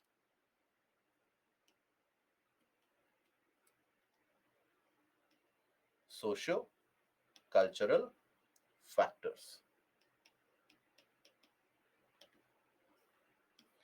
Now, socio-cultural factors, for example, let's suppose a person living in a particular village in eastern part of the country, maybe eastern UP, Bihar, West Bengal, anywhere, Odisha. Now, thereby, in his or her own village, they suffer from significant amount of discrimination on caste lines, on communal lines, etc. Now, obviously, that individual, for them, their entire life will be revolving around that discrimination. They will never be given that equal opportunity. So, they would always prefer to migrate to an urban area where they would be identified only with their work, only with the work or the job that they do. Right? So, oftentimes, that migration is against discrimination, isn't it? Oftentimes, you will find that many people, at the time when they start to retire or they come to the retirement age, they prefer to live closer to the areas of cultural relevance for them. A lot of people, you will see that in their older age, they will migrate in India to Varanasi, Haridwar, or even Ajmer Sharif for that matter. They live in that region. They want to be associated with that region for the cultural and social identity also. Right. And generally, people would prefer to live in an area where the society is always open and accepting, rather than a society which has a very narrow mindset, which is very restrictive. People would always prefer to live in an area which is much more open, isn't it? So, these socio-cultural factors, there it includes discrimination,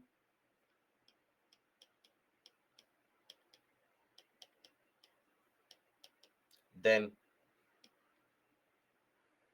cultural identity,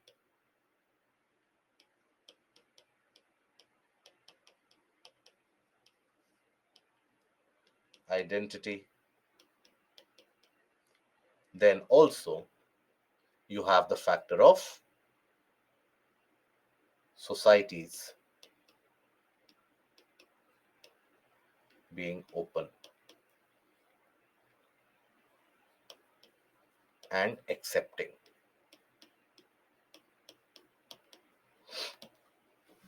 Okay, so these are your push factors. Now, these can also be translated into pull factors.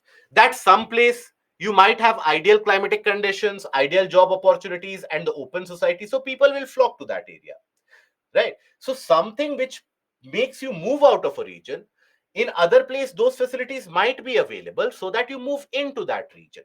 So, that is what dominate, in a way, constitutes migration. Migration is never bad.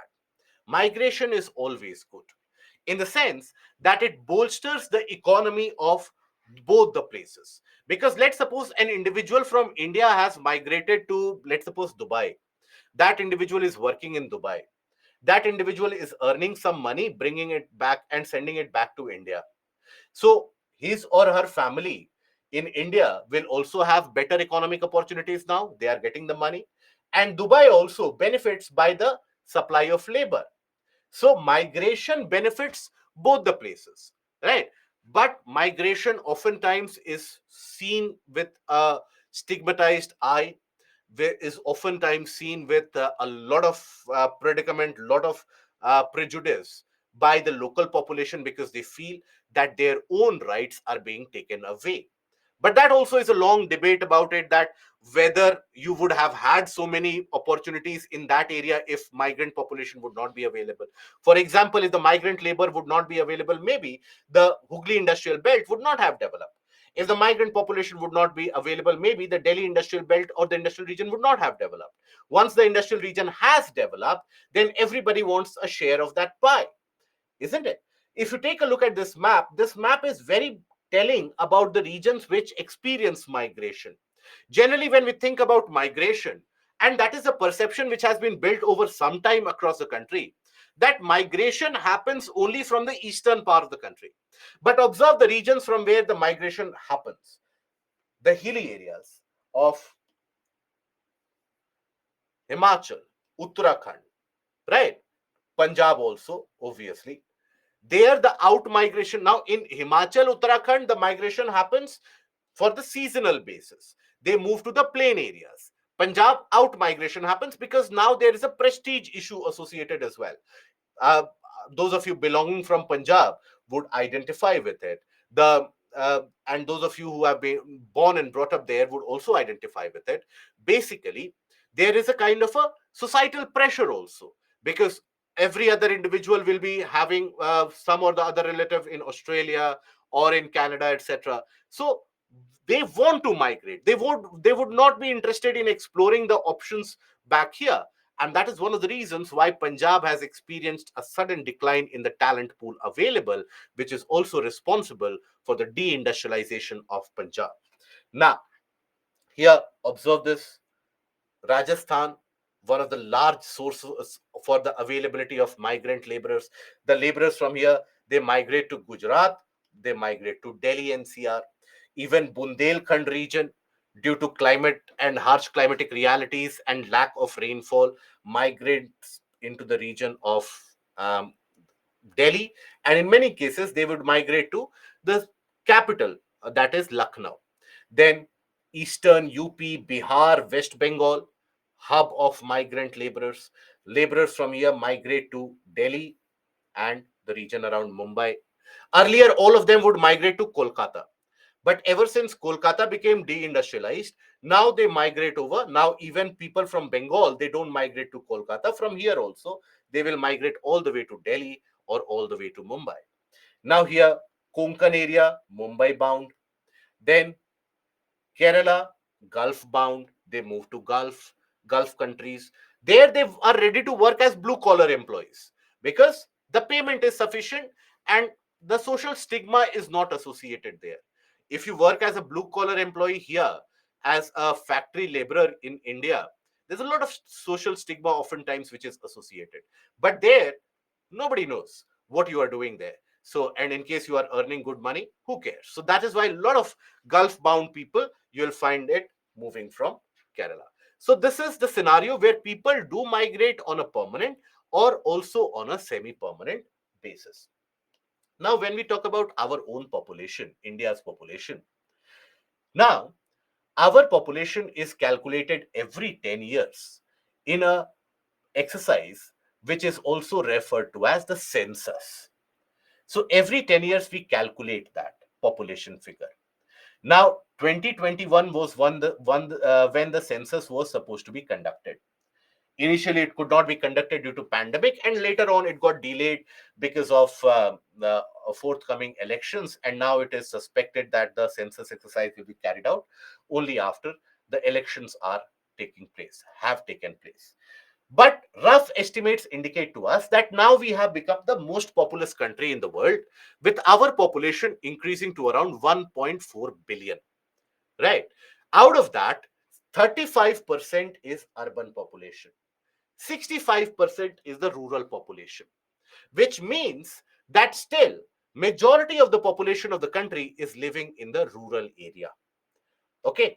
And that is why the rural problems become the country's problem. Population density as per the last census was 464 people per square kilometer. And this is a track of population change across the various census. Other than the year 1921, you will observe in all the other census exercises, the population has increased, right? So, other than 1921. In the decade between 1911 to 1921, there was a decline in population which was experienced. And why was this? This decline in population was because of factors such as Second World War, when for the first time you had so many people participating in a war far away into the foreign lands. So not many people returned, many people lost their lives.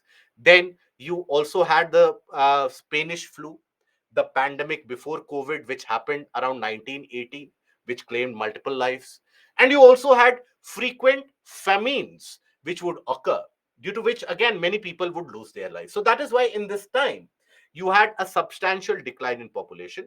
But as you will observe, the population would increase continuously in a regular fashion. After independence, country went for a sudden increase in population. This was a phase of population explosion. Why is it so? You will observe this trend not only in India, but across the world, where when the society in general, and try to relate it to your surrounding, if possible even your family, you would observe that any society, when it is not very developed, any society which is rural, agrarian in nature, illiterate in nature, and in the sense that literacy is not very high, economic condition is not very good, there you will find larger number of kids in each family. And people have 10 kids, 12 kids, etc., 7 8 kids easily. And the reasoning is simple: when they will grow up, they will contribute to the family income. Or in many of the cases, we don't know that out of these 10 kids how many will survive growing up, because there is no medical facility, etc. At least even if 4 will survive, that will also add to the household income. So that is why in that stage you will find that a lot of people, they are generally the population, they give birth to a lot of people, right? Because there is lack of medical facilities, etc. As the society develops, as the economic facilities become available, medical facilities become available, awareness comes into the picture. They understand that raising more kids means more economic burden, that everybody, you cannot ensure a very significant quality education for everybody. So that is when the society goes for lesser number of kids. But it does not happen immediately. If you would observe that initially the death rate reduces because of medical facilities provided, the death rate immediately reduces. More people survive for larger amount of time. And eventually, as the people survive for larger amount of time, the generations would have witnessed that yes, we are able to survive. Then the next generation takes a call that now we will have 2 kids or 1 kid, etc. You would have seen it.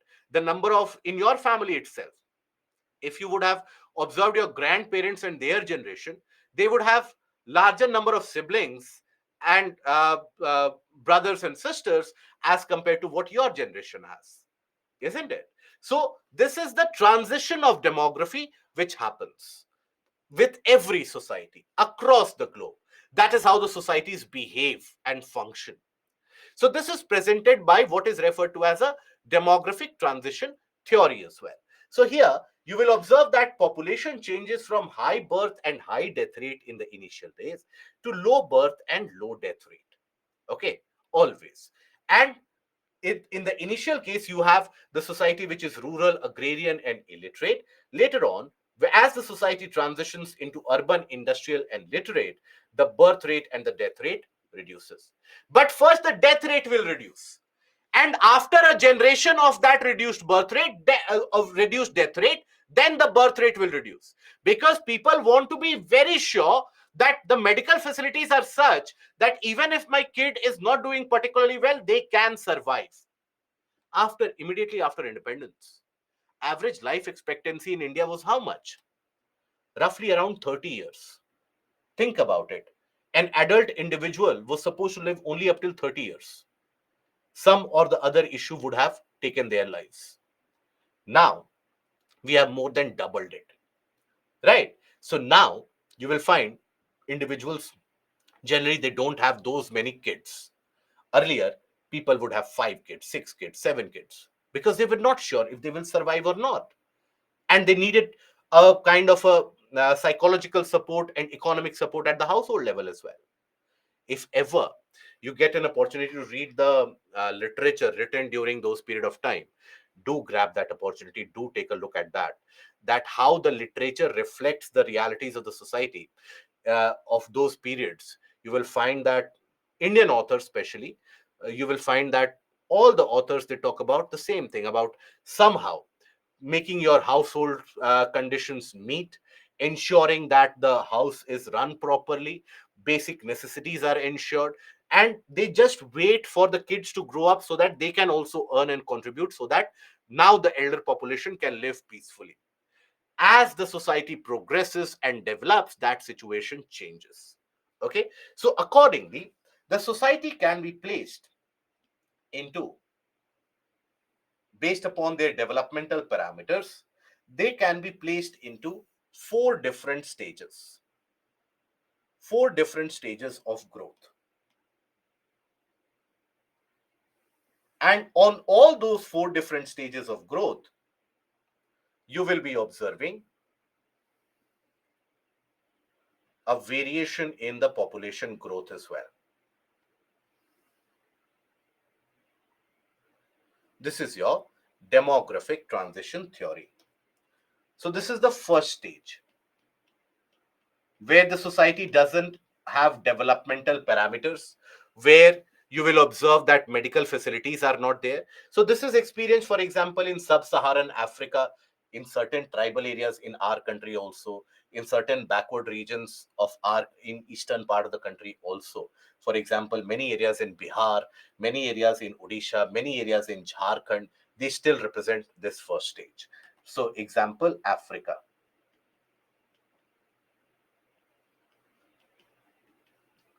Then you have the second stage for the society's development, where medical facilities have been made available. Okay, those medical facilities have been made available, and now you have better medical attention, etc., which is to be provided. Example, Bangladesh, Sri Lanka. Even though Bangladesh is doing better than us in many of the parameters, chances are, if we don't grow particularly well at the state level, at the national level, Bangladesh might overtake us in the next decade or so in terms of the economic and social indicators. Then, third stage, that is when the next generation starts producing less because they are sure that the older generation has survived. Example, India. Okay, Pakistan is also in the transition between the second and the third stage. And then comes the fourth stage where China has reached, for example, United States, Japan, developed countries of Western Europe. These are the various stages for the society's development.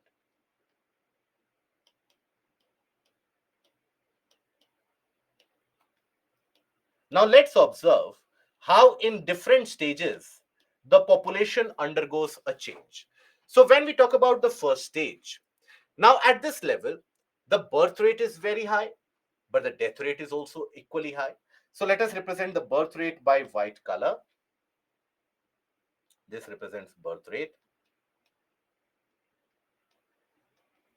So birth rate is very, very high in the first stage.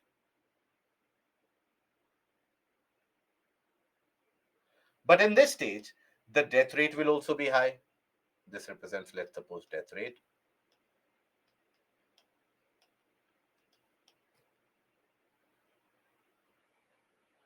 Now, in the second stage, when you start providing the medical facilities, the death rate starts to reduce significantly. And then the death rate stagnates. But the birth rate waits, it sticks to the same portion. And after one generation, when they have witnessed that everybody has survived, then the birth rate starts reducing. So here, observe. eventually, this is where. So in India, presently, the birth rate is declining and is declining across majority of the states. The birth rate is declining quite significantly. Now, what happens to the population growth in the various different stages?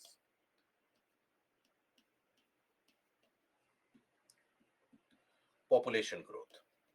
Now, in the first stage, where both birth rate and death rate is high, population growth will be high, will be low.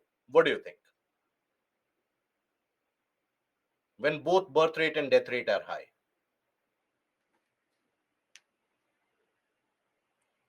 Very good.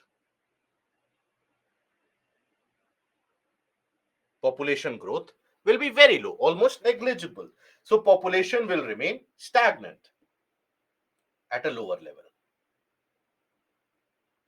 Then the death rate has started reducing, but the birth rate has still not started reducing. So this will be the phase of population explosion. This is when the population will virtually explode. Now in the third stage, now the birth rate has also started reducing, but still as compared to the death rate, birth rate is still higher. So population will continue to increase, but not at the same rate as the second stage. Population will continue to increase, but at a lower rate. Right? Observe, in the second stage, the growth rate was exponential. Here, the growth rate has tapered down a bit. It has moderated a bit. Okay? And then eventually they will stagnate. Okay, so this is the transition journey that each and every society will take. Is Africa still have high death rate? Sub-Saharan Africa, many of the countries in Sub-Saharan Africa, for example, Sudan, Chad, etc. Yes, the death rate is still very high. And there, the whenever civil war breaks out, everything is taken back to square one, and everything from healthcare facilities, everything is completely destroyed. So that is why they face that problem. So this is basically a kind of a transition from from high birth rate, high death rate to low birth rate, low death rate, as the society moves from agrarian illiterate to aware, industrialized, and economically well-to-do. So this is a transition that all the societies, all the various different countries have witnessed. Now, the population parameter, what is referred to as demography, now, the ideal characteristic of that population is also something which can be understood. For example, sex ratio, age, where you have large amount of people. So that can be understood with the help of population pyramid. If you analyze, this is also what is referred to as the age sex pyramid. Because what it does, not only gives you the depiction of your demography based upon the age, but also sex. That is, whether male population is how much in the 0 to 4 year bracket, female population is how much in 5 to 10 years bracket, in 10 to 15 years bracket, what is the male to female population ratio. So that entire picture of the population is given to you by the depiction of that population on a population pyramid. What is the utility of it? What will I benefit by putting my population figure on this chart? This gives you an idea whether the population is going to expand in the future, whether the population is going to contract going ahead into the future, whether the population is going to remain stable. For example, if the population is going to expand in the future, you need to create more job opportunities. You need to create better education systems. You need to create better healthcare facilities. For example, let's suppose the population is going to shrink going ahead into the future. That means the old age population is going to be very high. That means you need to take care of the pension services. You need to take care of the old age care services. That is something that you need to work upon. So this population pyramid or age sex pyramid gives an idea to the policymakers about how to frame the policy so that the larger section of the population is benefited from this endeavor. So for example, if you take a look at this curve, you have different parameters. One is where the pyramid is triangular, almost triangular. Now here, if you observe this, now the younger population is very high. In the age group or age bracket up till 15, 20, 20, 24, that age population bracket is very high. So that means in the coming decade, all of these people will grow up and they will enter into the job market. They will enter for the availability of jobs, for seeking employment, isn't it? So that is a youthful population. It will grow up. So when the population pyramid is an absolute perfect triangle, it is a youthful population. India, Pakistan, Bangladesh, all of us, we come into this category of the youthful population. Then you have the aging population, where, for example, the working age population is very dominant. That is in the 30, 45 to 55, 60 age group, the population is very dominant. For example, China. Now, in that means the population is going to grow old in the few years. And then you have the aged population, what you experience in Japan, where the population in majority, they have grown old. Population in majority, they have aged. So for them, you need perfect nursing facilities, perfect medical facilities, caregiving facilities, pension facilities. That needs to be ensured. For the youthful population, create jobs, right? This is what is also regarded as demographic dividend, that when you have such a large demography of population who is going to enter into the workforce, your economy will benefit because of that. Your economy will prosper because of that. United States had this youthful population way back in early 1900s. Look at the economic growth that United States pursued in the initial stages of the 1900s. China had that youthful population demography in the era around 1970s, 1980s. China followed it up with stupendous growth, something that the world had never seen in the next 20, 30 years. India has that youthful population now. We have that advantage only up till 2038 or 2040. Again, after that, we will enter into the category of aging population. So we have to utilize this time window up till the next 15 years. Only in that case, we will be able to enter into the next realm of middle income or high income countries. Otherwise, we will be trapped in the low middle income category perpetually. Okay, that is why you need to create employment. You need to provide skilling to the labor force in order to ensure economic benefit is extracted out of it. Okay, so this is basically the representation which is beneficial for the understanding of policymakers and also framing of the public policy. Then we come to the portion of population, where do they settle? So historically, ever since agriculture was basically discovered, and in a way, agriculture, you can also say invented, ever since that point of time, mankind started leading a settled life. They did not have to move like hunters and gatherers anymore. They could settle down. Now here, you would find that the settlements, they are classified into various types. Now you have compact or nucleated settlement, where all the settlement is restricted to a certain small area. They will share the same set of resources also. They will have the same availability of resources also with them. So all of them, they settle down in the same area, right? That is compact or nucleated. But this is generally possible in the plains, wherever you have plains, etc. There it is possible. But when you talk about hilly regions, in the hill areas, there you will find that the population is dispersed away from each other. Each of them will have their own economic activities that they would pursue or that they would follow. And that is a dispersed form of settlement which exists. So, this is a broader classification. But then, nowadays, what classification is relevant is the urban and the rural settlement. Rural settlement, when you think about, that is where majority of the population is involved in primary sector activities like agriculture, fishing, stone quarrying, etc. So here, animal husbandry, fishing, agriculture, etc., they are the predominant activities. And the population in general in these areas should not be very high. You will not find a rural area to be overtly populated, will you? So the population and the population density will also be low. Okay, so then it is regarded or classified as a rural settlement. Here also you will have various factors which would influence the rural settlement.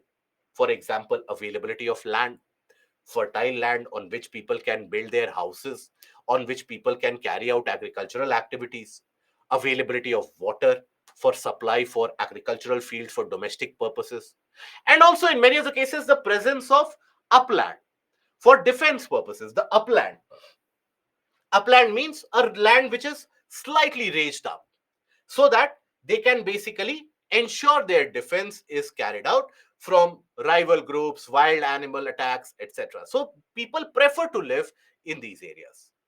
But in urban sector, when we talk about urban settlement, so overall the classification of urban settlement can be thought about that population will be very high, density of people living in an area will be very high, isn't it? Majority of the people will be indulged in secondary or tertiary sector.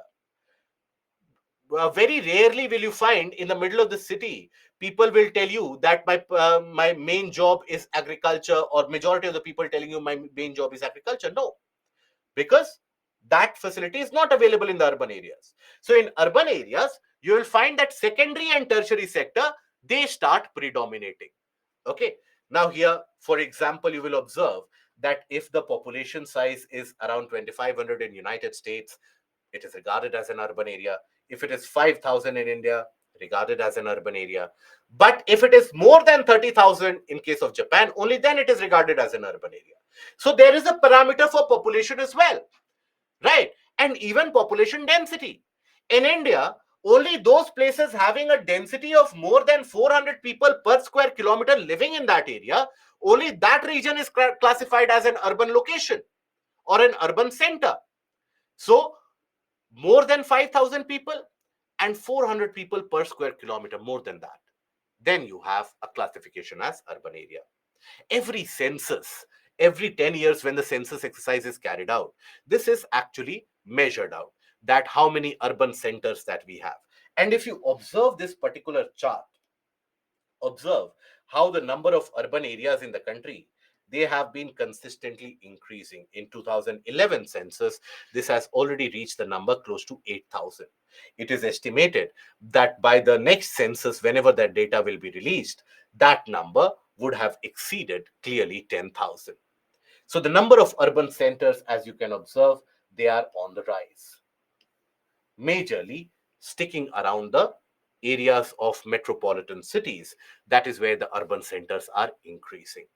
But when you have the urban centers increasing, the problems in these urban centers are also there in front of all of us. So what are the problems? The problems are, there is an absolute shortage of housing, there is a growth of slum, isn't it? Because more people would come in, they don't find affordable housing, so they have to settle down somewhere in the outskirts. That is why you have the growth of slums also. Unhygienic conditions, spread of diseases, pollution will be a major cause of concern. All the forms of environmental pollution, air, water, land, soil pollution, it might also lead to urban flooding, because the drains, the streams, they are blockaded by the large amount of population settled down in that area, right? So now economic problems are also there, because for the same job you have 50 people who are applying for that.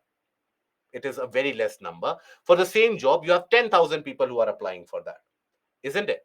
So when you have 10,000 people applying for the same job, why will you pay that for that individual a high salary?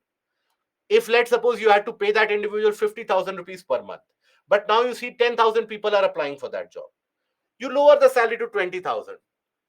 Maybe 2,000, 3,000 people won't be interested anymore, but still you will have 7,000 people applying for the same job. So for the same job, due to oversupply, the salary paid is less. So that brings down the socio-economic conditions in terms of access to healthcare, access to proper education for their kids. That quality starts deteriorating immediately. So that is a feature that you will find associated with the problems of urban settlement across the world, not only in India, but something which is there across the world to see. Okay. In Feb, when I checked, India's population was 140 crore. But as per analysis, it was about to reach 140 crore by 2025, as per stats. How can we see in terms of, see, population of India is going to be increasing at least up till the year 2040, right? Up till that year 2040, 2045, our population is going to increase. After that, it is going to decrease. As per the Lancet report, by 2100, can you guess that by 2100, which is going to be the most populous country in the world? Take a guess. Which is going to be the most populous country in the world in 2100? That is still around 78, 77 years away.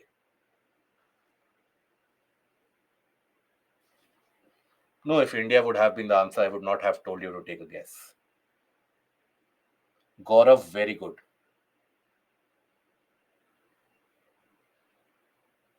Africa is not a country, is it, Akshay? So by 2100, Nigeria is expected to have the maximum population across the world. Then would come India, and then would come China, right? So because there the population is still growing, and the growth rate is also increasing. In our case, the growth rate has almost stagnated, it is still growing. In China, the growth has started plummeting, right? So our population is set to grow up till 2040, 2045, 2047, and then it is supposed to start reducing. China has reached its peak now, and from 2024 onwards, China's population is set to decrease. Okay. Now, coming to the transportation sector. Okay, guys, do you need? Okay, for break, let me tell you that we will we can do the transportation very briefly, and then we can give a break if that is okay. So that after the mapping we will do after the break, that is tolerable, I hope. Abhishek, amongst push factors and pull factor migration, which one is contributing to high amount of migration? Always push factor, my dear friend. You are forced to migrate, not because Bombay is very attractive or Bangalore is very nice or Delhi is very nice. You are forced to migrate because there is some problem where you live, isn't it? Otherwise, why would someone be migrating from the region where they have been born and brought up? You migrate because there are some issues, or maybe all the facilities are not available. So you migrate to some other region. And then comes the role of the pull factors there. Okay. Now, even for transportation, I would say questions, if they are purely asked based on current affairs only. Only based on current affairs is the question framed from here. So please do keep an eye out on a new transportation corridor, for example, which has been set up, etc. Please keep an eye out for that. Bharatmala Pariyojana, Bharatmala second phase is being launched. So take a look out. Sagarmala, all of that, keep an eye out for that. Okay. Now, when we talk about the road transportation, for example, now road transportation is carried out, it is a surface mode of transportation where you have various different methodologies. So you have national highways, state highways, district highways, then you have rural roads and other roads. So all of this, they handle the road traffic. National highways, they connect multiple states together. In the case of the national highways, they will have their movement from one state to another different part of the country. When we talk about state highways, they connect the state capital to another district of the state itself. They would not go beyond a particular state. District roads. District roads are what? So from whichever block or taluka that you are living in, from that to the district headquarters, right? That connectivity is by district roads. Then rural roads, one village to another, one village to the nearest district, one village to the nearest taluka. That is your rural road. Pradhan Mantri Gram Sadak Yojana covers that. Then you have other roads, for example, international highways, the India, Myanmar, Thailand highway. For example, the strategic roads which are built across the bordering areas.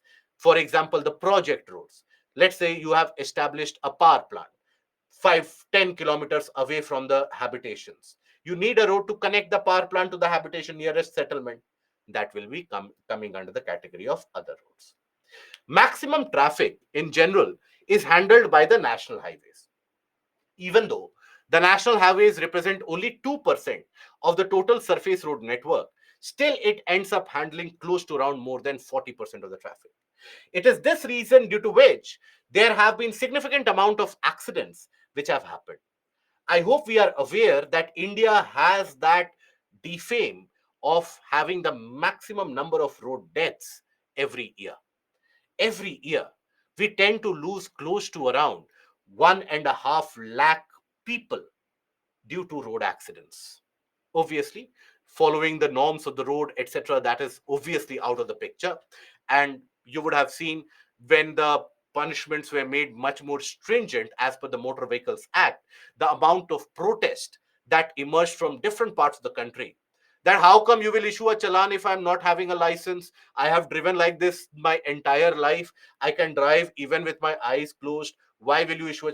So, people in general, the adherence to the norms is so very bad that many people, for example, are not even aware that ever since the pandemic, we have lost as many people due to road accidents as we had lost during the pandemic. Right? Everybody will recall that okay, something like COVID happened in 2000 in 2020, and we lost lakhs of people. But then think about it: in road accidents, every year we lose significantly larger number of population, but nobody cares about it, right? And the problem is that most of those deaths have been of, or significantly most of these deaths. Now, who do you think generally is the target population there? It is the youthful population, it is the young population who are supposed to contribute to the national growth and development. So their lives are lost. Yes, there are the engineering design problems also present in the road construction, etc. But then, large amount of these deaths can be controlled if we simply follow the environmental of the norms of traffic regulation. So this is a major point of concern which UPSC has started paying attention to now. So in this year's interview, a lot of people were asked this question. And generally, as the trend follows, if something is asked in the interview, next year's mains exam will have that. Okay. So when we talk about rail transportation, rail transportation in India was introduced way back by the Britishers in 1853 itself. Since that point of time, during the British time, the rail transportation infrastructure has increased quite substantially. Having said that, we still operate three gauges of railway network. Broad gauge, where the distance between the rails is around 1.67 meters. This is the most commonly used railway network that you will observe. Almost all the train travel that you would have done out on broad gauge. The earliest one, when the railway system was introduced, the earliest one was the narrow gauge, where the distance between the rails would be very, very less. Then the development happened, and then meter gauge was introduced, where the distance between the railway lines would be 1 meter. As you increase the distance between the railway lines, you allow larger wheels to be carried by the coaches, right? And larger wheels mean greater carrying capacity and also faster speed. So that is why the Indian Railways since 1990s has been trying to increase its efficiency by Project Unigauge, where the aim is to have only one broad gauge network across the country. Because if you think about it, the trains which are moving on narrow gauge, they cannot move on meter gauge. The trains which are moving on meter gauge, they cannot move on broad gauge, right? So there's a significant amount of lack of connectivity because of this. Still, we have all the three gauges operational. So that project Unigauge, which was started in the mid 90s, you would be very happy to know that Sarkar-e-Hind, or the government of India, has managed to continue it all these years.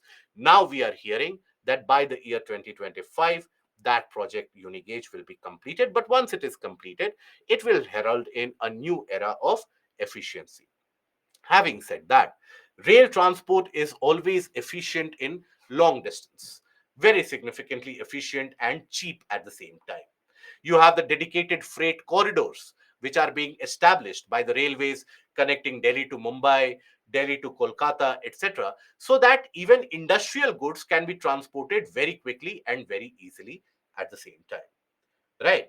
Bullet train project, yes, is another one of those initiatives. But sadly, again, the same discussion. Remember, I told you that during the discussion about interlinking of rivers, that this debate is always perpetual, that do you need to have that investment in bullet train? You would all be aware about huge amount of political ruckus which was created due to, or has been created due to bullet train project, due to which it has been delayed up till around 2028, 29. Now, I don't know how many of you, most of you would be very, very young or would not even have been born at that point of time. When Delhi Metro was about to be introduced, you had a kind of a similar debate which ensued. Now, thankfully, at that point of time, now the conversation by all the political leaders and the political parties was that why do we need that metro? Only the rich people will travel in the metro, the poor population will never travel in the metro, right? They are destroying Delhi, etc. Thankfully, the government at the center and the government in Delhi, even though both of them were from opposition parties, but both of them, at least their leaders, Sheila Dikshit in Delhi and Atal Bihari Vajpayee at the central level, they both realized the importance of it in the long run. Today, Delhi Metro transports around 20 lakh people on a daily basis, having a network of more than 350 kilometers.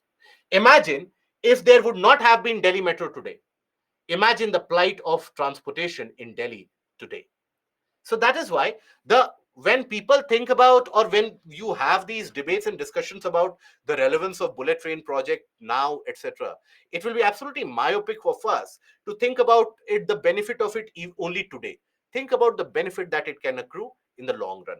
Why I'm telling this? Because this is a question which is also asked in the interview board, to see whether you are convinced or not in your opinion, whatever opinion that you hold, whichever opinion that you hold, whether it is bad, whether it is good, you should have an absolute conviction. Then we have the water transportation. Now, water transportation basically is classified into inland waterways and oceanic waterways. Inland waterways that you carry out through the rivers and the canals in the interior. For a long period of time, we had only 6 inland waterways. Now the government has increased to 111.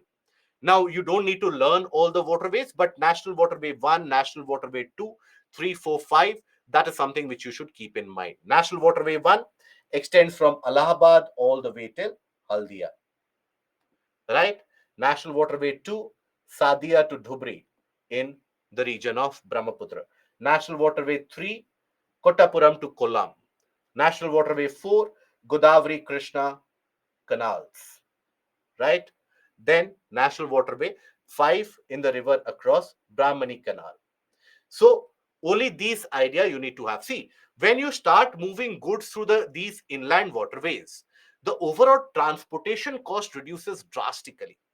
And that reduction in transportation cost means now your goods will be sold at a cheaper price.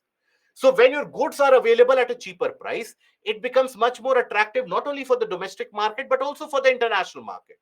So with that, you can have significant benefit in terms of increase in sales, your demand will increase, economy will benefit. When you talk about the regions such as US, when you talk about the regions such as Europe, China, there the inland waterway system has been developed, right? So that is why in those regions the logistic cost is cheaper as compared to countries like India. Oceanic waterways, they carry out international trade. So major ports in the country, if you take a look into it, then Kandla port, it is the northernmost port of the country, right? Because it is situated north of even Haldia. Then furthermore, take a look at Mumbai, JNPT. JNPT is the largest container port in our country. The container handling capacity in JNPT is very, very high. Then you have Panji and Marmagao around Goa. Then you have an oil port specifically developed for oil import and oil intake, that is Mangalore port. Then you have a defense come naval come normal merchandise port, and that is Kochi port. Here you have a shipbuilding facility and a shipyard also which is available. Then you have Tuticorin, which is the southernmost port as of now. The Virinium port, which is being developed, will become the absolute southernmost port once it is developed. But as of now, Tuticorin is the southernmost port. Then you have the Chennai port. Ennore port immediately above it, which is also the Kamrajar port, is the only port in major port in India which is run or which is registered under The Companies Act, privately run, right? So you had various conglomerates such as L&T, etc., which were involved in this. So this is all the other ports, they are registered as per the Port Trust Act. Ennore or Kamrajar port is the only major port which is registered under the Companies Act. Okay.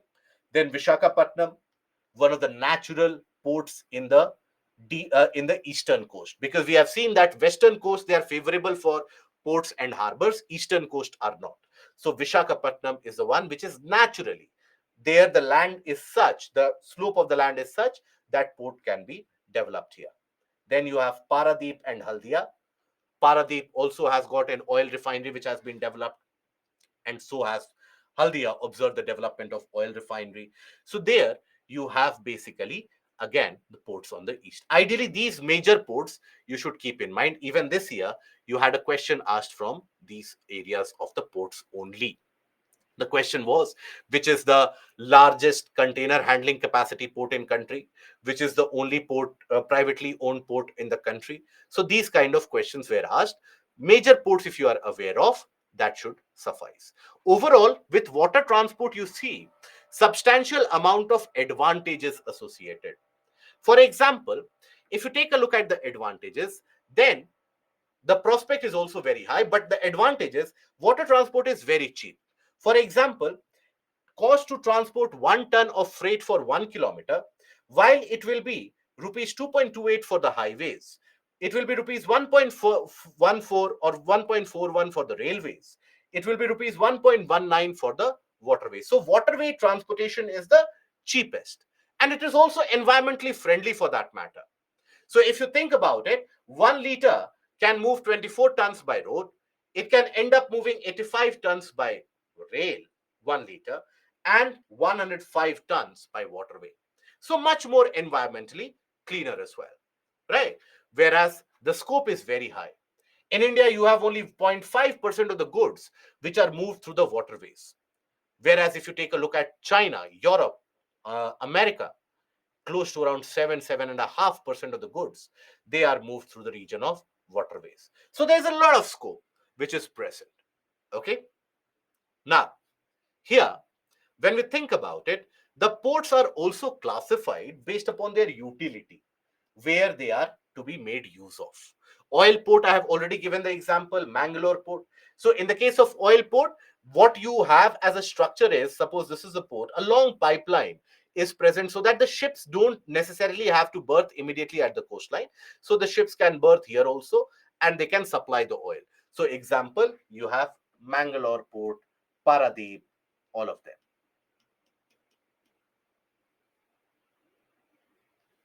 Mangalore, Paradeep, etc. Then you have ports of call. These are the ports where the ships come to take a break, to restock, refuel their supply in the journey,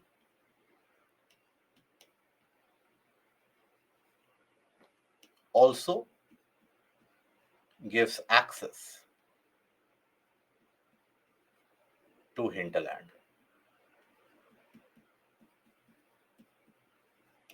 of that area.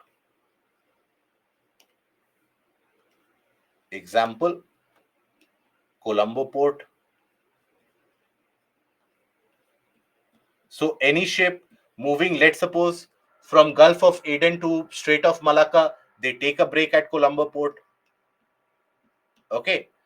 They take a break at sometimes JNPT in Mumbai as well to restock, resupply. And if you take a break at JNPT, you can supply the goods which can then be shipped to rest of the country as well. So that is also done. Then you have ferry ports, ferries. Ferries basically very slow moving ships or vessels where you can park your cars and vehicles also. And over a short distance, you are able to cross a channel or cross a water body. So, for example, Dover port in UK, port of Calais in France, those are your ferry ports where you can drive up till the one portion of Dover, and then you climb onto the ferry. They will help you cross the English Channel, and then you again get down at port of Calais and enter into France. Similarly, in Andaman Nicobar Islands also, you will have many of the ferry ports where from one island to another, they will take you and your vehicles along from one island to another. That island hopping you can do. Then you have naval ports, specifically for your navy. Example, Karwar port. For example, Vishakhapatnam port. Example, Cochin port. These are basically examples of your naval port. Okay. Compared to the British era, can we say railways development have declined? Because if they existed one more decade, we could have seen proper railways in hilly areas.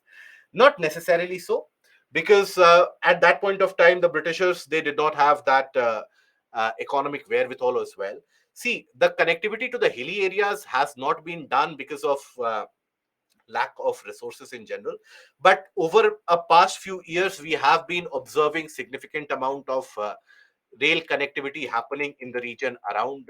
For example, when you consider the region around northeastern states, in all those areas, rail connectivity is happening. So maybe 10 years down the line, it will be a different picture altogether. 20 years down the line, we will have a better connectivity. But yes, given the fact that the benefit, the advantage that India had due to the British rule, we clearly could not capitalize on it. That is a fact. So now we come to the portion of maps, the last portion of it. Do you need a break before this? Okay, do we continue? We will take around 40 minutes for this, for the entire portion of maps to be completed. So let me know. Do we need a break? Okay, fair enough. So let's do one thing. Let's take a 5-7 minutes break, and let's be back at 11:50,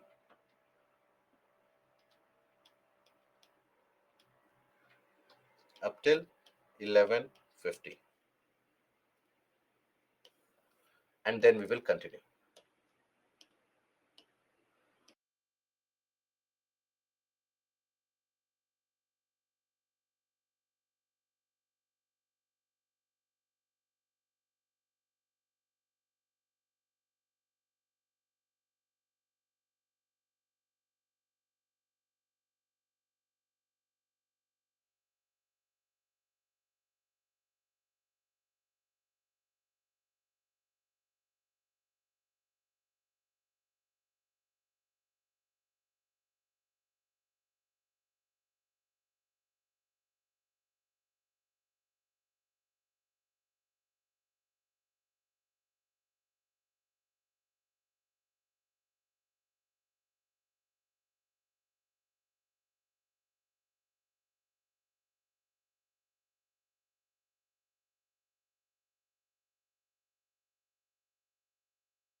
Okay, confirmation about the audio, please. If the audio is clear and available.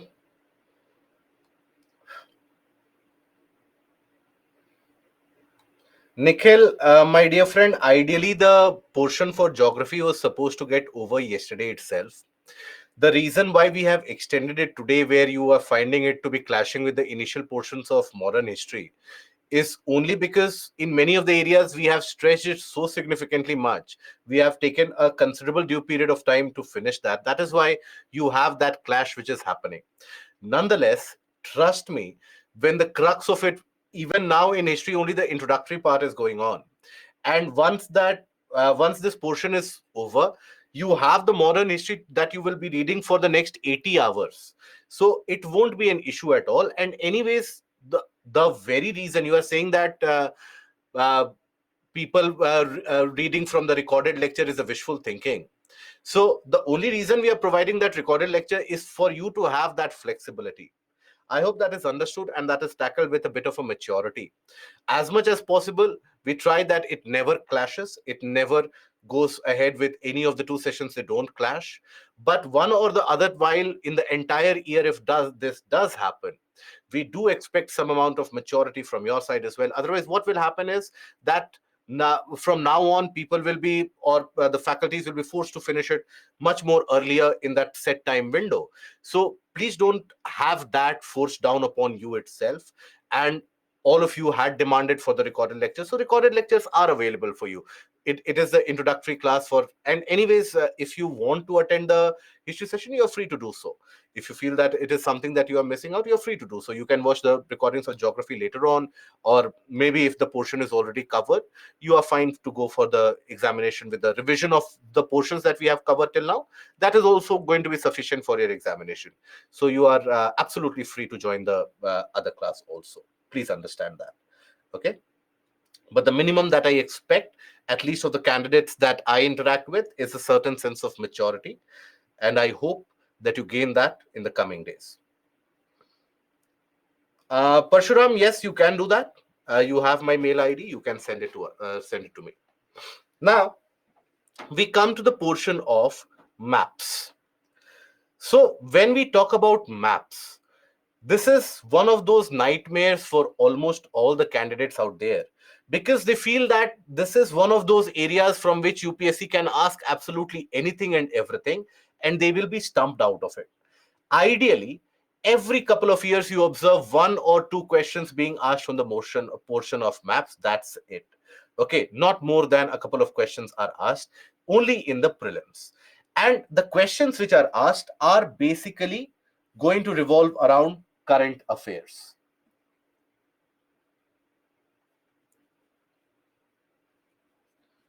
For example, last year, UPSC had asked a question about the countries which share their boundary with Afghanistan. This year, UPSC had asked a question about the countries which share their boundary with Ukraine. Now, do you find a trend here, or do you think UPSC is asking randomly about any country out there and any particular region out there? Absolutely not. UPSC is basically concerned with only those areas which are in relevance in current affairs portion. Even, for example, last year UPSC had asked about the region of South China Sea. Again, that had been in news, that had been in discussion. So only those areas which have been in news, which have remained in discussion, which have remained in relevance, those areas are the ones which are asked by UPSC. So observe that trend. Majority of the candidates, what they do is, if they see, and by majority I mean more than 98%, if they see that UPSC has asked a question about the bordering areas of Afghanistan, they will start learning the bordering areas of all the countries of the world. Right? It hardly solves any purpose. It doesn't do you any good at all. So don't follow that approach. But what you should do actually, for example, right now, the Israel conflict is going on, the Middle East conflict is going on. It is absolutely pertinent for you to be able to understand that which of the countries in that region share the boundary with Mediterranean Sea, which of the countries share their boundary with each other. So when these portions of current affairs are in discussion, rather than following only the masala or the entertainment aspect of it, that these many people were attacked that area, these many people were killed, etc., look at the ground realities. Once you follow that, for example, this year UPSC has asked about the region of Nagorno Karabakh. Yes, perfect. Nagorno Karabakh was asked by UPSC. Now, why did UPSC ask that? Because for the past 2 to 3 years, and if you pull back my recorded lectures or the previous maps also, last year also, if you pull back my recorded lectures of the maps, I had mentioned in almost every class that Nagorno Karabakh is important because Azerbaijan and Armenia are fighting a war over it. So that is important. And UPSC asked about Nagorno Karabakh this year. Now, again, I am telling you that Middle East is important. The region around Israel, Sinai Peninsula, Egypt, that is important. So UPSC can ask a question about that area. So all the questions are driven around current affairs rather than driven randomly or plugged randomly from the facts out there. All of them are driven from the portion of current affairs only. Okay, so you have to necessarily keep that in mind. I hope that is understood. Having said that, yes, the question can be from Israel, definitely. Having said that, you can also expect questions from the other areas of the world from now on till the time of the prelims, if they remain in discussion, if they get in discussion. Okay, because this is a dynamic thing. And later on, you will find that majority of the candidates get that correct. Few of them who miss it out, they miss it out big, because all the candidates who succeed in the prelims, they don't miss out on these low hanging fruits. But how do you approach maps? Many of us face problem in that itself. How do we approach maps? So when we talk about maps here, you have to understand that you have the physical map, and then you also have the political map. The ideal approach should be that you should first of all take a look at the physical map. Physical map is something that should be understood. Okay, such as the mountainous features of a region, such as the plain areas of a region, etc. I will tell you how to study the physical map also, how to take a look into that. And once you have understood that, then implement it or replicate it on the political map, so that you are aware about the countries and the bordering areas also.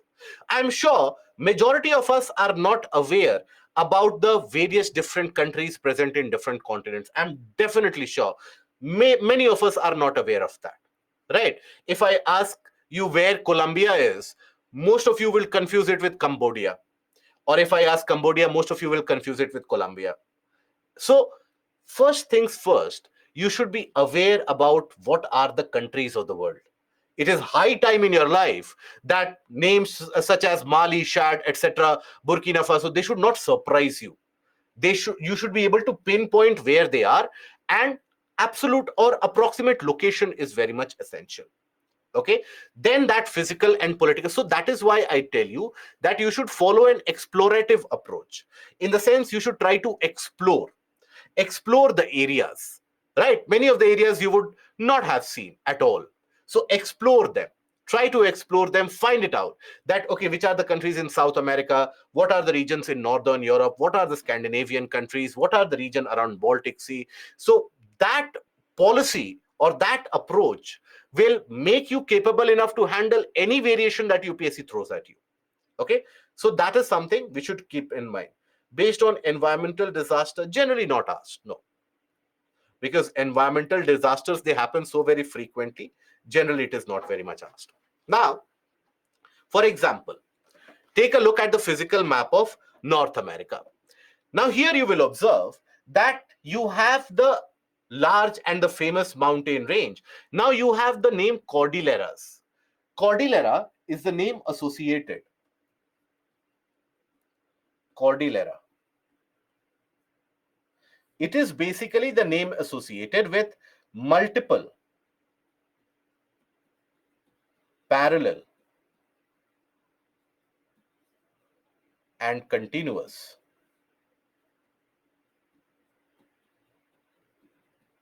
mountain ranges.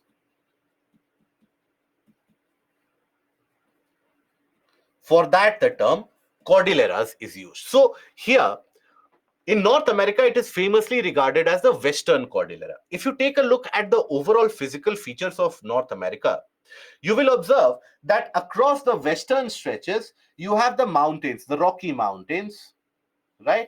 You have that continuing to Sierra Madre, Oriental, Occidental, and even the Mexican Plateau, Mackenzie Mountains, Brooks Range in the north, Alaska Range further north. So there is a continuation of mountains, right?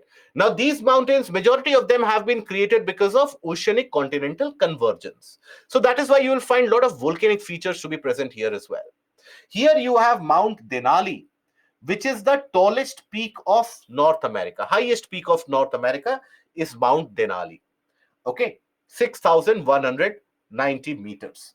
Now, here to the west of the Rocky Mountains, you will find the plain, some plain areas, and the youngest fold mountains across the world, that is the coastal ranges, right? Here you will find the coastal ranges.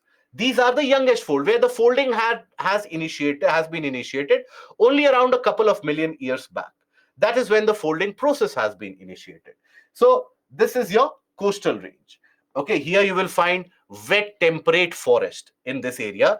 Wet temperate forest, because and very large trees, obviously very old redwood trees also you'll find in this area. Forestry is and lumbering activity is one of the major activities of this location. Now, on the leeward side of these small mountains, you have deserts. You have the Mojave Desert, right here in this area, Mojave Desert. You have the Chihuahua Desert, right? These are few of the deserts, small deserts, which are present around Utah, for example. Here you have the Colorado Plateau. This Colorado Plateau that you observe, this has also underwent lot of various different phases of upliftment and subsidence over the past. So this Colorado Plateau will also have many canyons and incised meanders. Okay, it is not one which receives very heavy amount of rainfall. So generally desertified location in these areas. Now, here you will find the Great Plains spreading across the region of Canada and also the region of US. So Great Plains.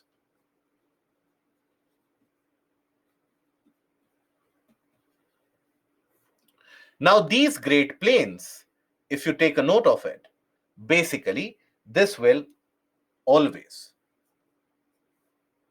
these are glacial deposits during the last ice age,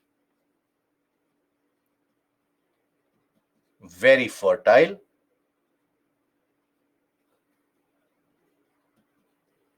Okay, this is also where you have, this is the grain basket of North America.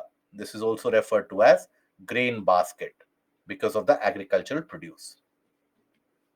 Okay, it is drained by large rivers such as Tennessee, Missouri, Mississippi, for example, St. Lawrence. St. Lawrence is one of those rivers which forms the boundary between US and Canada. And this is where you have inland navigation, which is also carried out. But here at the boundary between the US and Canada, you'll find the 5 Great Lakes. These are also referred to as the Great Lakes. What are their names? These are your Great Lakes.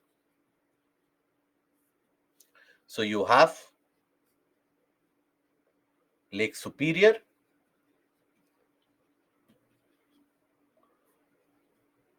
Lake Huron, then Lake Erie,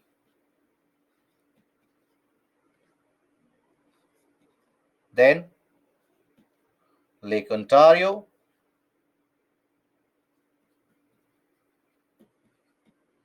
and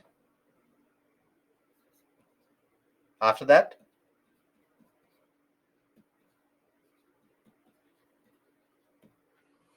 right, these are the Great Lakes which are present there. Also, inland navigation is carried even in this area overall, right? Here on the east, further east that you go, you will find the old fold mountains in the form of Appalachians, minerally very, very rich. In this region, in that entire area, you will find coal, iron,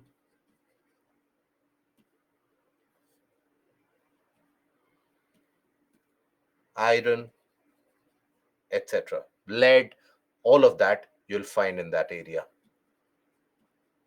Copper, etc. Okay. Now, here, if you notice further north, you will observe the giant Canadian Shield to the south of Hudson Bay. Now, Canadian Shield has again been created just like a shield volcano or a dome volcano is created. That is how the Canadian Shield has been created.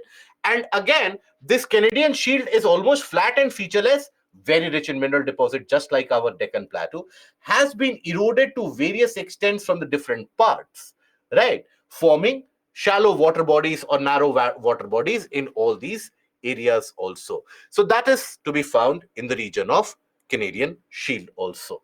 So here, after that, you will find coastal plains and significant amount of, for example, wetlands in the eastern coast, Atlantic coastline. You will find wetlands in Florida, for example.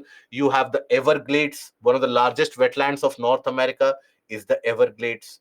Okay, here, if you observe, you have the Rio Grande River forming the border between US and Mexico, and that is also used for internal navigation, moving from one place to another. Now, Sierra Madre Oriental, Occidental, as well as the Mexican Plateau, very much part of the Western Cordilleras themselves, they are dotted with various different volcanic features and volcanic eruptions, which continue to happen in that entirety of the area. So that is what it is consisted of. So this is how you can cover the physical feature of any particular area. But on top of that, you also have to cover the water body surrounding that. So you can do it clockwise or anti-clockwise. Ideally, think about it. Here you have the Yucatan Peninsula. Okay. Here you have the narrow Yucatan Channel, then Gulf of Mexico, then further the Atlantic Ocean to the east, Labrador Sea, where you have the mixing of the warm Gulf Stream and the cold Labrador Current. It actually, the mixing happens around the region of Newfoundland, and the ideal fishing zone that is created is in the region of Newfoundland. Then here you have the Davis Strait. On one side you have Denmark, on the other side you have North America. You have the Denmark Strait separating Greenland from Iceland. You have the Baffin Bay around the region of the Baffin Islands.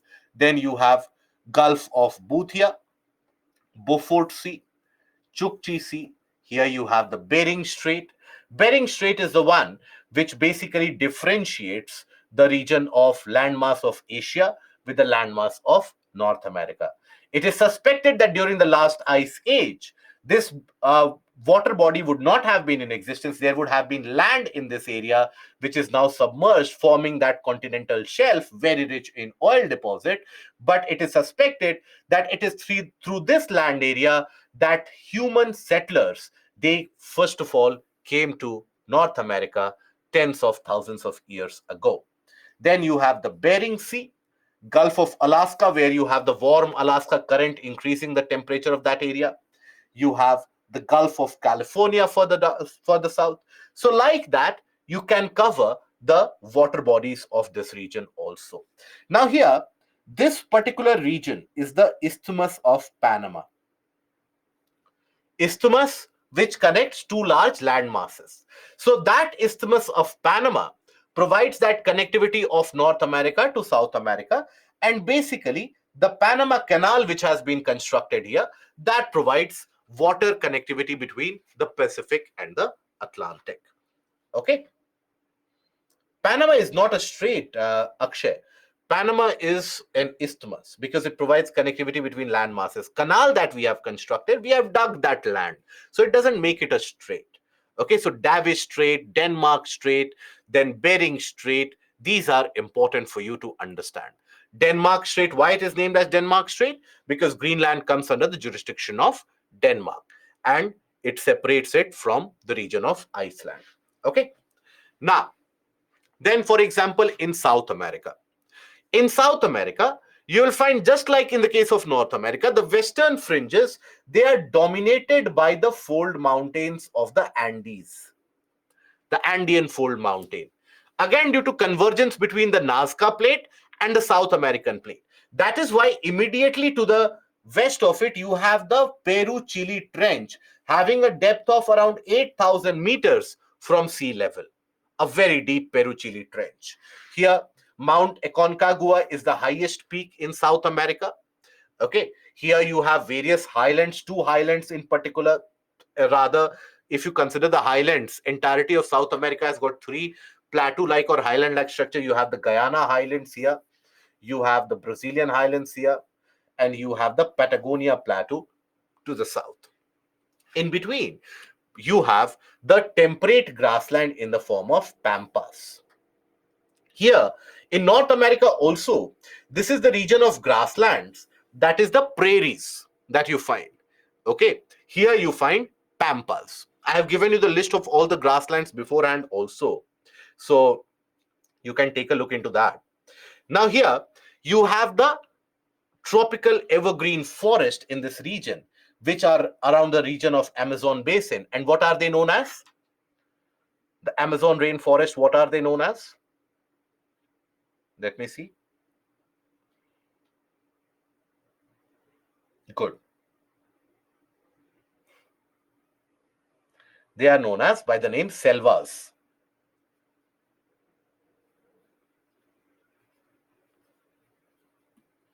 Okay, something we studied during the climatic classification. They are known as the selvas. And you also have grasslands here, tropical grassland, tropical savanna in this area. So tropical savanna, you have present here Campos and also here in Venezuela, that is Llanos.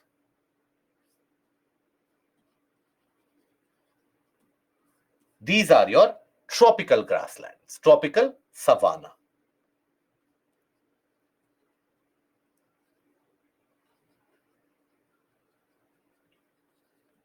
Okay. Then furthermore, the region of, if you consider the area around Chile, Bolivia, and also Argentina,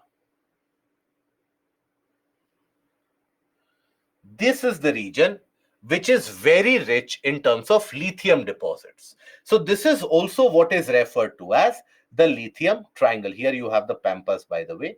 This is what is also referred to as lithium triangle.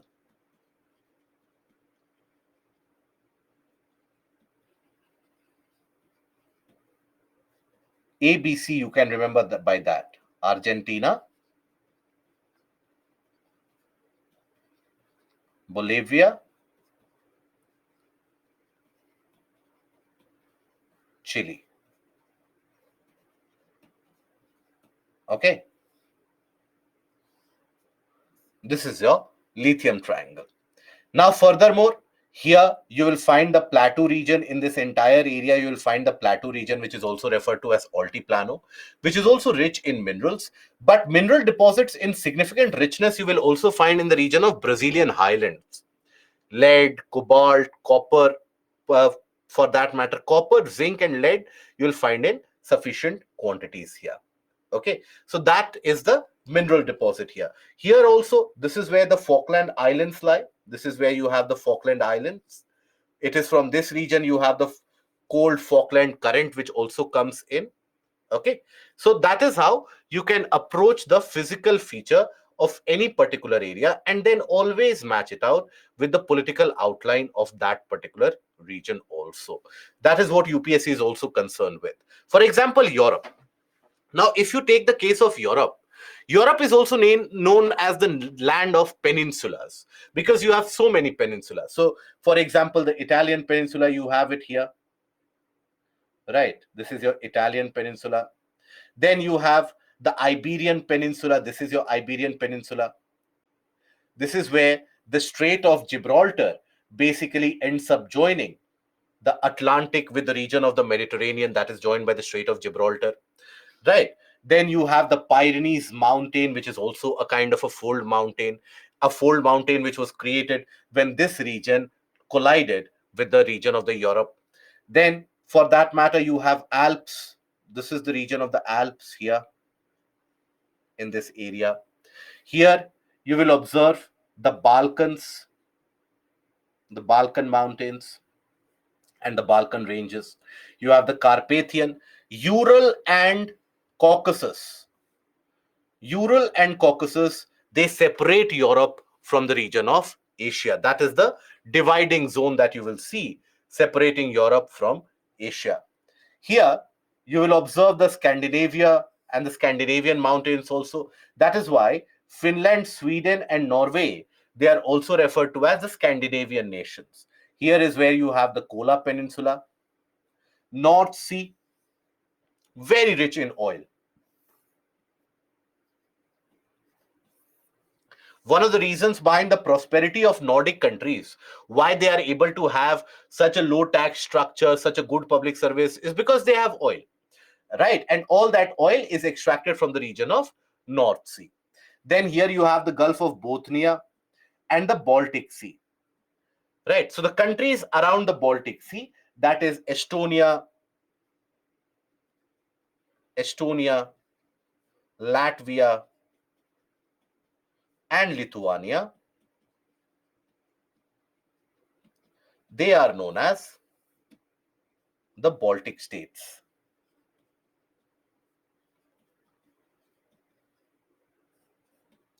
Now, in this region, you will find the Rhine River Valley. Rhine.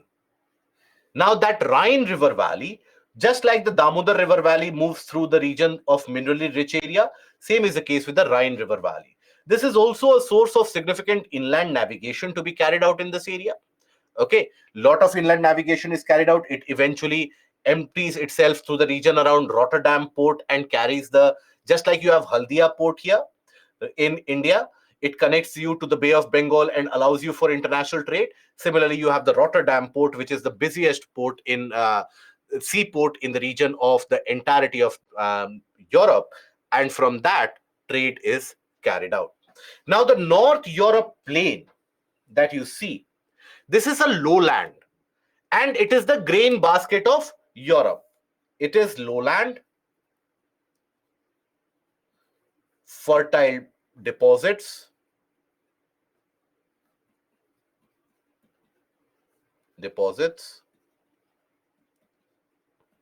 okay, and this is grain basket. Wheat in chief is produced in very large quantities here. Now, it is this region of Western Europe which would be sufficiently rich in coal, iron, etc., due to which that region has been systematically exploited by these nations of Western Europe in order to attain industrialized status. Now, you will find major rivers of Europe draining into Black Sea. So, you have Dnieper. So, if you consider Black Sea, you'll find amongst the major rivers Don, Danube, Dnieper, Dniester,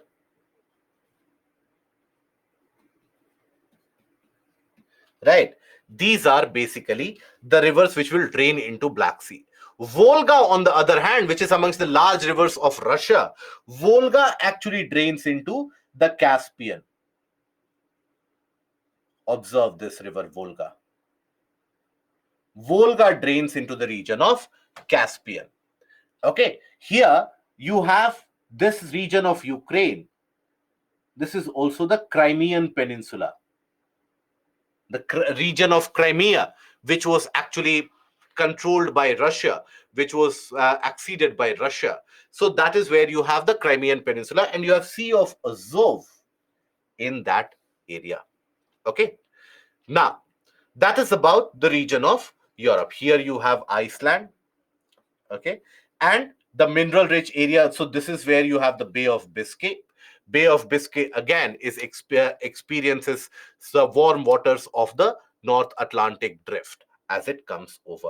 Here you have in the Mediterranean, the eastern portion is the Aegean Sea, which is supposed to be, or which is considered to be, one of the remnant of the ancient Tethys Sea. That Aegean Sea, which borders Greece, has been referred to as the remnant of the ancient Tethys Sea. Then you have the Ionian Sea also, which is prevalent and present here. Okay, I hope you are understanding the approach which is required. Okay, for example, in Africa, you have the mineral and the oil rich regions of the north. So, a lot of oil in Africa to be found in the region around Nigeria and also around Libya, Algeria. In these areas, also, a lot of oil to be found. Here, you have fold mountains in the form of Atlas. There also convergence is happening. That is why this is the region around Morocco, here around the region of Libya, where you experience a lot of earthquakes and seismic activities also, by the way. Okay, now here you have the vast Sahara Desert. Now, this Sahara Desert has got rocky outcrops with yardangs, etc., being exposed, and red soil condition present in many of these regions. Now, to the south of Sahara, here basically, if you come to the region of Congo River Basin, here you will find dense evergreen rainforest or equatorial forest. Around the region of equator, you'll find the dense evergreen or the equatorial forest in existence. But between the desert and the forest, you have the grassland, that is the Sahel region. Sahel is the grassland here. Okay. And it forms a transition from Sahara to the rainforest. Here you have the very significant Ethiopian highlands.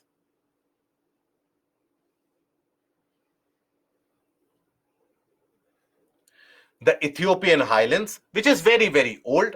And here you have the Great African Rift Valley, the East African Rift Valley, where the region of Africa in itself is dividing into various different portions. It is breaking into different particular portions. You have the Blue Nile, the White Nile, all of them. This is your White Nile, the Blue Nile, and they meet together with Atbara to form the river Nile. Here you have the very fertile Nile Delta. Okay.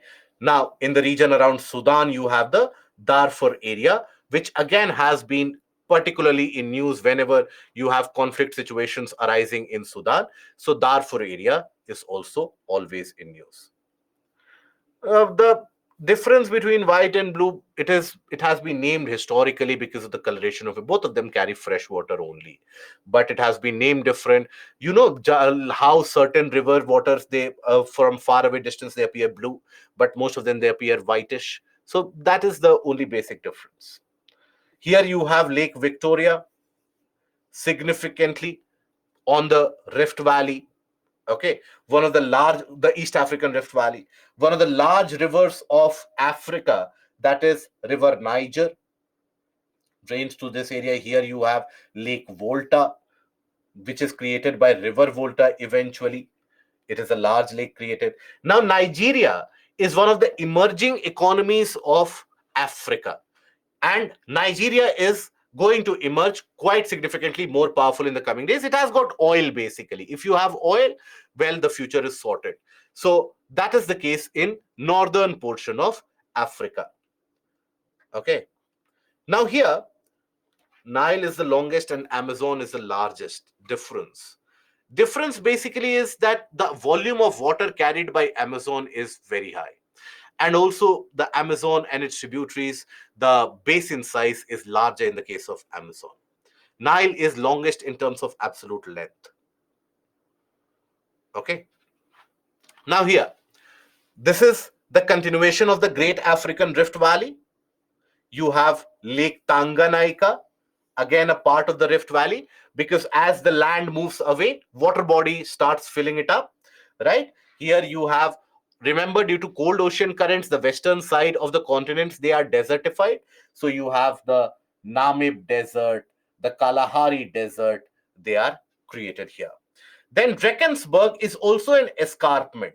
Just like our Western Ghats, This region of Drakensberg is also an escarpment, but then this is significantly rich in terms of mineral deposits, very rich in mineral deposits. You'll find diamond mines also to be situated here. Then Mozambique Channel is present between the region of African mainland and Madagascar. Madagascar, if you take a look at the shape of it, this resembles the western coast of India.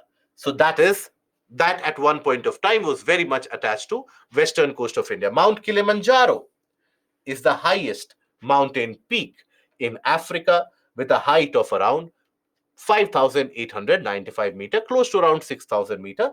That is the height of Mount Kilimanjaro. Okay, so that is about the region of Africa. Here you have the Katanga Plateau, one of the largest reserves of minerals in the world, one of the largest reserves of copper in the world, one of the largest reserves of zinc in the world. So, very, very minerally rich area of Katanga Plateau. Abundance of minerals. Here you have River Vaal. Now, this river Vaal is important because this region, this entire land area is also named as the Kaap Vaal Craton. And basically, it is amongst the oldest land structures. Remember the craton that we talked about, the concept of craton, that how larger land masses are created initially by the cratons. So this Kaap Vaal Craton is amongst the oldest in the world, right? So that is why now it is very, very rich in terms of mineral deposits. Just like that, you can take an overview of the remaining portions also. But simultaneously, also ensure that you take a look at the political features. For example, right now, because the Middle East is in question, let me tell you how that will be significantly helpful. For example, here, if you observe in this area, now, by the way, is Africa and Asia connected by land with each other, or are they separated by sea? Is it connected by land with each other, or is it separated by sea? Asia and Africa. Separate, is it? But Nikhil, Suez Canal is a construction, isn't it? Construction cannot separate. See, it is a landmass. It is basically a landmass which is connected with each other. Here you will observe the Sinai Peninsula, very much a part of the Egyptian land. That Sinai Peninsula historically has formed the connectivity between Asia and Africa. Okay, this is the region from which the humans are supposed to have migrated from the region of Africa into Asia, and they would have populated Asia, and eventually to the eastern part of Asia they would have then migrated into North America also. So here, that is where you have the Sinai Peninsula. Sinai Peninsula, you will always find it in news now that Israel is in discussion. Furthermore, if you observe here, this is the bordering area of Israel, Lebanon. Even Lebanon has been in news and in discussion. Why? Because of the various different air raids, etc., which have been happening on, and the war around Israel. Here you have Jordan, one of the most passive members of this particular region, Syria in this area. So UPSC has asked this question multiple times. Which of these countries share their boundary with Mediterranean Sea? So here you will see that Israel, Lebanon, they will share. Syria will share. Jordan won't share its boundary with Arabian Sea. Here you have the Gulf of Aqaba in this area and Gulf of Suez in this region. So all around the Sinai Peninsula, you have two Gulf. Gulf of Aqaba on the side of Jordan and Gulf of Suez on the side of Egypt. Right? It is here that the Suez Canal has been constructed. Okay. Now, furthermore, here you have the Red Sea. Red Sea and the Gulf of Aden is basically joined by a strait, and that is the Bab al Mandeb. Bab al Mandeb is the strait which connects Red Sea with the Gulf of Aden. Okay. If you want me to write it down, I will write it down as well. But I hope this is something which is easily comprehensible and observable. So that is why I'm not writing it down. Okay. So here, furthermore, if we talk about the major rivers in this area, for example, you will observe River Tigris and River Euphrates moving through the region of Iraq. It is across the banks of this river Tigris and Euphrates that you had the Mesopotamian civilization that thrived in this particular area. This is your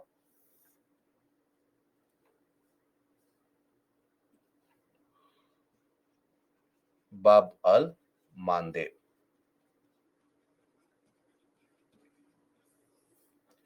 Okay. So it is here that you had the very vibrant Mesopotamian civilization, which basically thrived. Here you have large deserts, one of the larger deserts of the world, that is Rub al Khali, and one of the driest regions of the world, that is Daste Lut, that is the desert in Iran. Zagros mountains are present across here. Now, here, observe the Black Sea. Now, this is your Crimean Peninsula.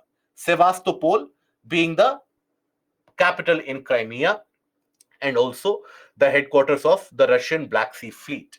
Now, here you have the Bosphorus Strait. Bosphorus Strait joins Black Sea with the Sea of Marmara. Okay, so Bosphorus Strait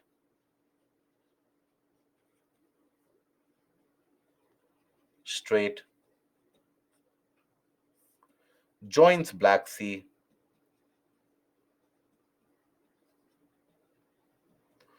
with the Sea of Marmara.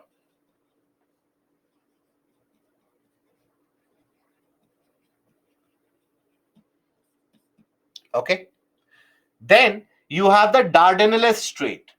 This Dardanelles Strait joins the Aegean Sea with again the Sea of Marmara. So, like that, you can always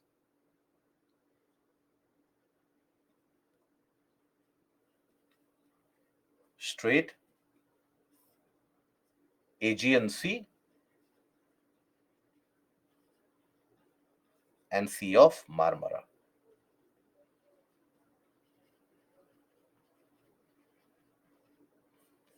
Okay, that is again a feature that you will find. Uh, Gaurav, is it Western Asia or Middle East Asia? See, Gaurav, both of them are different connotations. And West, this is actually West Asia, the region around Syria, Turkey, etc., that is considered to be West Asia because it is the western part of Asia. The connotation Middle East is given by the US strategic thinkers, Alfred Mahan being one of them, because for them, the East would mean the eastern portion of Asia, that is Vietnam, China, etc. And basically, they had the Persian fleet, or they had the various different command forces. The US army is divided, or the armed forces, they are divided into various commands. So you had to have a particular set of fleet designated for the region around the area of Saudi Arabia, Iran, etc. So they named it as Middle East. Middle East, the name came from that connotation. Okay, so Middle East, when it is referred to, generally referred to the region around Saudi Arabia, Iraq, Iran. West Asia, in the region around Syria, Jordan, Lebanon. Okay, Ukraine shares its border with Black Sea. Absolutely, yes. Okay, so like that, for example, here you have the Strait of Hormuz. This is your Strait of Hormuz. Observe, there is Bandar Abbas port there, which is one of the most busiest and the important port in that area. Strait of Hormuz provides connectivity between Persian Gulf, Persian Gulf, and Gulf of Oman.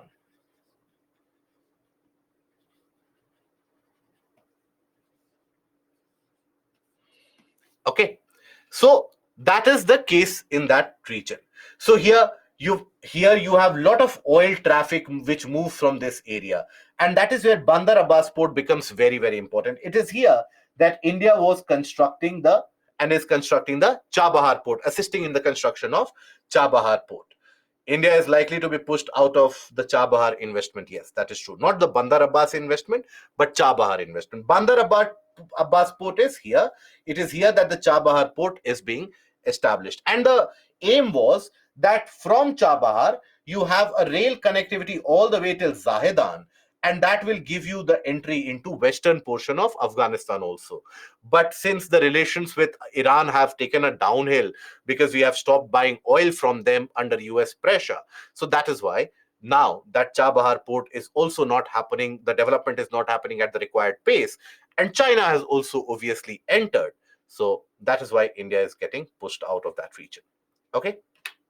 Now, Australia, for example, Australia, the entire western portion of it, you have the desert, that is the Victorian Desert. What is the Great Victorian Desert? On the eastern side of it, you have the mountain formations in the form of the Great Dividing Range. This is where you have the Great Dividing Range extending all the way across the eastern part of it. So here you have Lake Erie. Now, Lake Eyre, overall, if you think about it, this expands almost 5 to 6 times of its size during the monsoonal rainfall. Here you have the very famous Murray-Darling Basin. The Murray-Darling Basin, the Murray and the Darling rivers, these are the ones which drain that area and which bring about agricultural productivity in the central, southern and east central region of Australia. Now here, if you observe the water bodies around it, you have substantial, for example, Bass Strait. Bass Strait separates Tasmania with Australia. Okay, then you have the Tasman Sea here. The Tasman Sea basically separates the region of New Zealand with Australia. Then here you have the Coral Sea, the Great Barrier Reef, one of the largest coral outcrops that you will find. Then Gulf of Carpentaria. Okay, here also the continental shelf is significantly wider. Timor Sea in this area. So this is the surrounding region. Here you have the Great Victorian Desert, and in the entirety of the western coastline, western region of Australia, you'll find it is sparsely populated. It has got lot of desertified area. Obviously, you have the cold West Australian current in the region also. The northern portion of Australia is the one which is impacted by cyclonic disturbance or willies that will impact the region around north. Kimberley Plateau, just like the Katanga Plateau, Kimberley Plateau is also very old in terms of the type of rocks that you find, and here also the mineral deposits are quite significantly larger. Okay. Now, when we come over to India, here also the approach has to be the same. Here also you have to drive around the portion of current affairs majorly. But first of all, first things first, when it comes to India, UPSC has also asked this question that if one has to move from Kohima to Kottayam, what is the minimum number of states that one needs to travel through? I'm sure all of you would be aware with that pattern of question. If one has to move from Kohima to Kottayam, so Nagaland to Kerala, minimum number of states that you have to traverse. So for this, you need to be aware of the boundaries of the various different states as well, right? For example,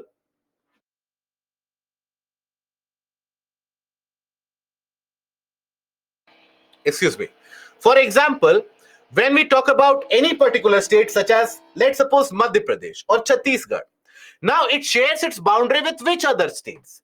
That is something that you have to be aware of, right? So, Rajasthan, Gujarat, Maharashtra, Chhattisgarh, then Uttar Pradesh, they share their boundary with. So, whichever state you are living in, first of all, start from there itself because you are most familiar with that.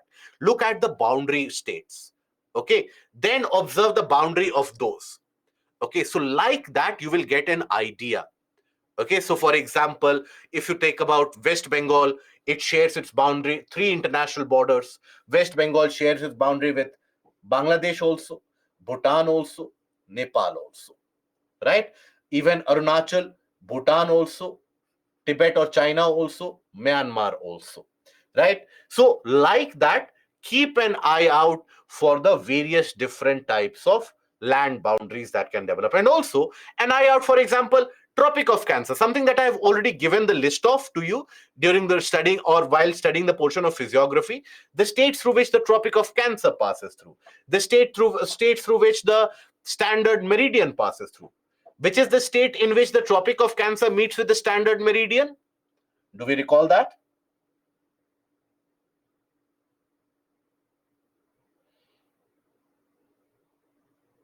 It is Chhattisgarh. Very good. One question I remember, how many states you cover while traveling from Kolkata port to Gujarat port? As far as my memory goes, for the past 10 to 15 years, this question has not been asked, Akshay. So, but nonetheless, if you study the state boundaries, this can always, now all the test series since that point of time, what they have done is they start choosing random locations and they ask you to understand the number of states, minimum number of states. So that is a different approach altogether. But ideally, you should have the idea about the boundary of any particular state, immediate boundaries at least. Tropic of Cancer passes through various different states. Gujarat, then Rajasthan. This is something that everybody misses out. When they think about Tropic of Cancer, immediately from Gujarat, they come to Madhya Pradesh, Chhattisgarh, and they miss Jharkhand also. Then they straight away go to West Bengal and their job is done. But no, Rajasthan, Madhya Pradesh, Chhattisgarh, Jharkhand, West Bengal, Tripura, and Mizoram. Even in the northeast, Tripura and Mizoram is also cut by the Tropic of Cancer. So you should be aware of these cities which are closer to it. For example, Ranchi, for example, Gandhinagar. These are, for example, even Aizawl, very, very close to the region around Tropic of Cancer. Okay, so that is something you should be aware about. Okay, now then the physical map, we have studied about the physical map already, that you have the various Himalayan ranges and the trans Himalayan ranges which are included in the trans Himalayas. So when we talk about trans Himalayas, you have trans Himalayas,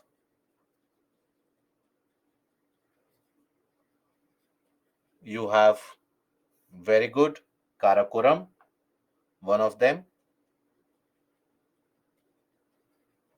Ladakh, Kailash, and also Zaskar.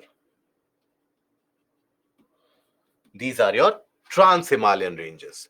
Okay, so Nanga Parbat situated here, Namcha Barwa situated here.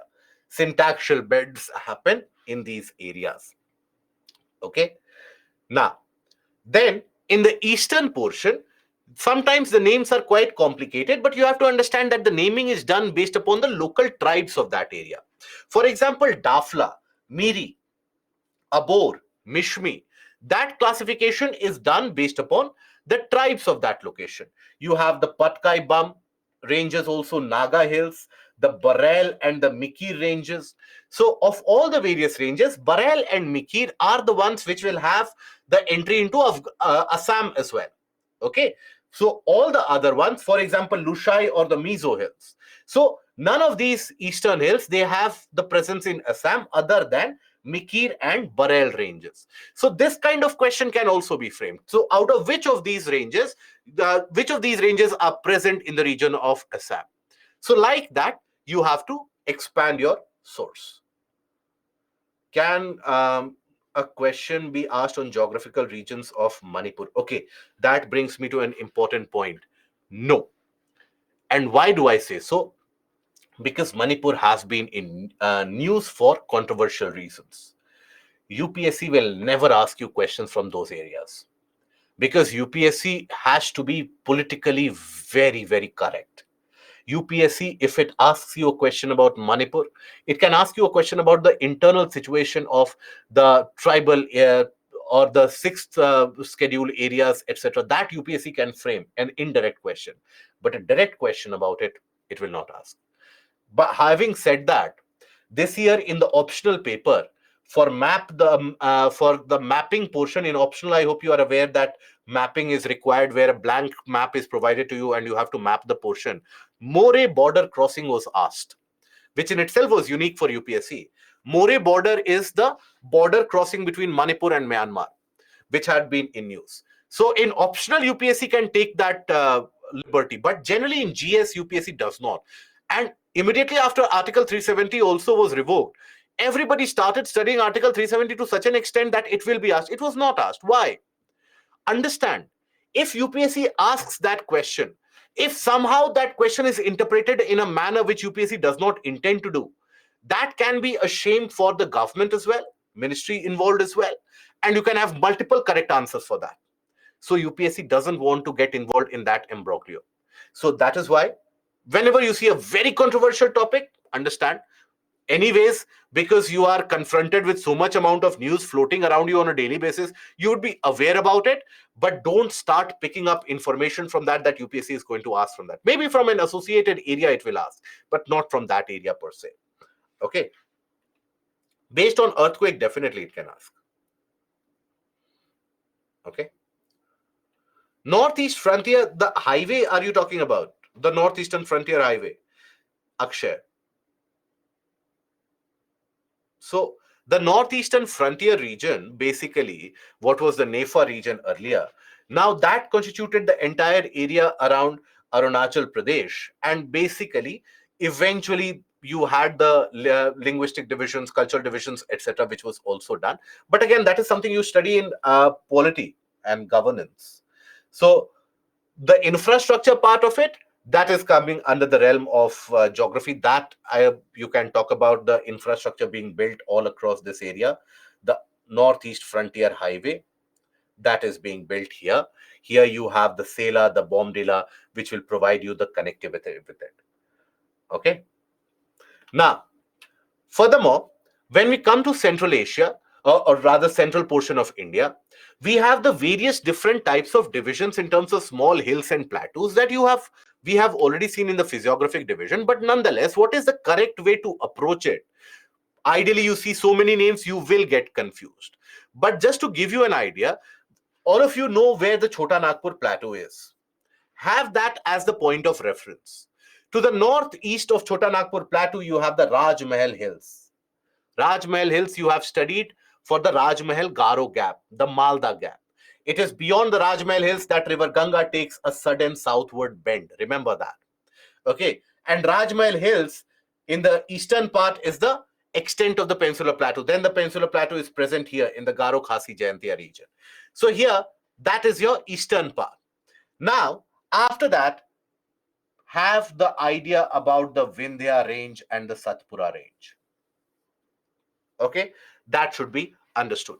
Now, Baghelkhand in the region around Madhya Pradesh and Chhattisgarh, right? The chief minister's name title also gives you the idea that that is the region of Baghelkhand.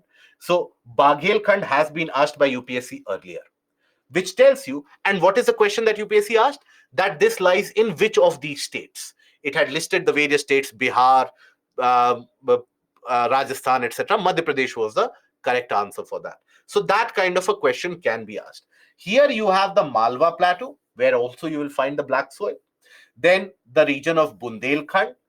Then the Aravali ranges in this area. This is the Rajasthan Bagar, which again consists of older alluvium, coarse grain, but alluvial soil nonetheless. Now here, then Chota Nagpur Plateau. Immediately to the south of it, you have the Garjat Hills, which have been formed due to the collision between the Bastar Craton and the Chota Nagpur Craton that back. Ramgarh Hills slightly to the west of it. Then Maikal Range in the region around Amarkantak, very rich in bauxite deposits. This region of Maikal Range, significantly rich in bauxite. Here you will find many of the sandstone structures as well, because here the depositions have been carried out. So coal-rich areas are present here. Then Mahadev, Gavilgarh, Ajanta, Satmala. Okay, Mahadev, Gavilgarh, Ajanta, Satmala, right? And before Mahadev, you had Maikal, and like that, you form a kind of an analysis or a trend, and then repeat it. Here you have the forested area of Dandakaranya. Dandakaranya, famous even in our mythological tales. Those of you familiar with the tales of Ramayana, for example, you would be aware about the region of Dandakaranya being mentioned there. So, Dandakaranya is a forested area, and this had been in news. This is also, by the way, a region where you will find river Indravati and the Indravati Tiger Reserve, significant tiger population to be found in this area. And this is a very disturbed area for internal security because you have the left wing extremist elements being very active in this region. Then you have the Balaghat and the Harishchandra range, and then the entire Western Ghats. Okay. uh, Bastar, Rajmahal, Bagelkhand, Bundelkhand. Yes, like that. Correct. Now, then in the southern part, you have again the mineral rich region of Telangana Plateau. Around it, in the eastern Ghat section, you have the Nalamala, Palakonda, Chevroy, Javadi. So, Nalamala, Palakonda, Javadi, Chevroy, and the western Ghats they culminate into Nilgiri and Anamalai. Nilgiris, the entire Nilgiri Biosphere Reserve, that forms a wildlife corridor for wild animals moving from western Ghats to the region of eastern Ghats. Okay, here you have the Gulf of Mannar and the Pork Strait. Pork Strait connects the water from Gulf of Mannar to the region of Bay of Bengal. Okay, here you have the coastal features of Coromandel Coast, etc., that you have seen. So then pick a blank piece of paper or a blank map, like we did the exercise in the physiographic divisions of India, and try replicating these particular divisions there also. Then comes the mountain passes. The mountain passes which provide a way of movement from one region to another. So, Aghil Pass, situated in the region of Pakistan occupied Kashmir. Karakoram Pass. Now, Karakoram Pass is the one through which the Karakoram Highway passes through, which connects the Xinjiang region of China with the region of Pakistan. The construction in Karakoram Pass was initiated way back in the late 1950s itself. It is at that point of time when China laid a significantly stronger foothold in this particular area, in this particular region. Okay. Now, here, then you have the Pir Panjal Pass, which provides the easiest connectivity between Jammu and Srinagar. But then that region has come under the portion of Pakistan occupied Kashmir now, so no longer in use. You have the Banihal Pass, where you have the Banihal Tunnel, right? And there you have the movement of traffic between Jammu and Srinagar. It is here that you have the very famous Jawahar Tunnel, which is present here. Then you have the Zojila Pass, which is being constructed with all the might and all the force that the infrastructure facility can provide. And we are building it in record time. This is going to provide connectivity between Srinagar on one side and Leh Ladakh on the other side, right? So that we can have perpetual all weather connectivity between the region of Jammu Kashmir and the region of Leh Ladakh. Then Shipkila. Shipkila Pass is the one through which river Satluj enters India. And this is a pass which is very historic in terms of people to people connect that it provides. It is very, very historic. So this is a pass where river Satluj famously enters India through this pass. So river Satluj enters India. Okay. Then in Uttarakhand, you have the Lipu Lake Pass. Lipu Lake Pass is at a tri-junction. Tri-junction means what? It shares its boundary with India, Nepal, as well as China. So that is the Lipu Lake Pass. A couple of years back, this was also embroiled in significant amount of dispute as India built an infrastructure in this region for facilitating the Mansarovar Yatra, and Nepal, at the behest of China, raised considerable amount of issues out of it. So that is your Lipu Lake Pass. Niti and Mana passes, These are again other passes in the region of Uttarakhand, where again we have had frequent altercations with the Chinese Air Force. You would have heard about the news stories that the Chinese choppers, they entered into Indian airspace. So this is where they have been violating our airspace for the past few years now, because they feel that our force deployment is going to be minimal here. Now, here you have the Nathula, again providing connectivity between India and China. You have a trade border post here, right? Then Jelepla, and then on the east, the Dihang, the Dihu, and the Pangsau Pass, they provide connectivity between the region of India and Myanmar. Okay, that is something that you find. Now, this is where you have the Mana Pass. Then Rohtang Pass. Rohtang Pass, around the region of Rohtang Pass, you have river Ravi as well as Byas also originates in the nearby vicinities. Now, Rohtang, the name is derived in local language. It refers to the pile of dead bodies, because in that Rohtang Pass, the temperature or the climate changes so suddenly and so drastically that it can turn to the worst very, very quickly. That is why it always was a region which was frequently met with disasters and accidents. It is here that we constructed a long tunnel, and the name of that tunnel is the long tunnel which has been constructed across Rohtang, Atal Tunnel. Very good. Then, in the Western Ghats, you have the Thal Ghat and the Bhor Ghat. Thal Ghat provides connectivity between the region of Mumbai and Nashik, and Bhor Ghat provides connectivity between Mumbai and Pune.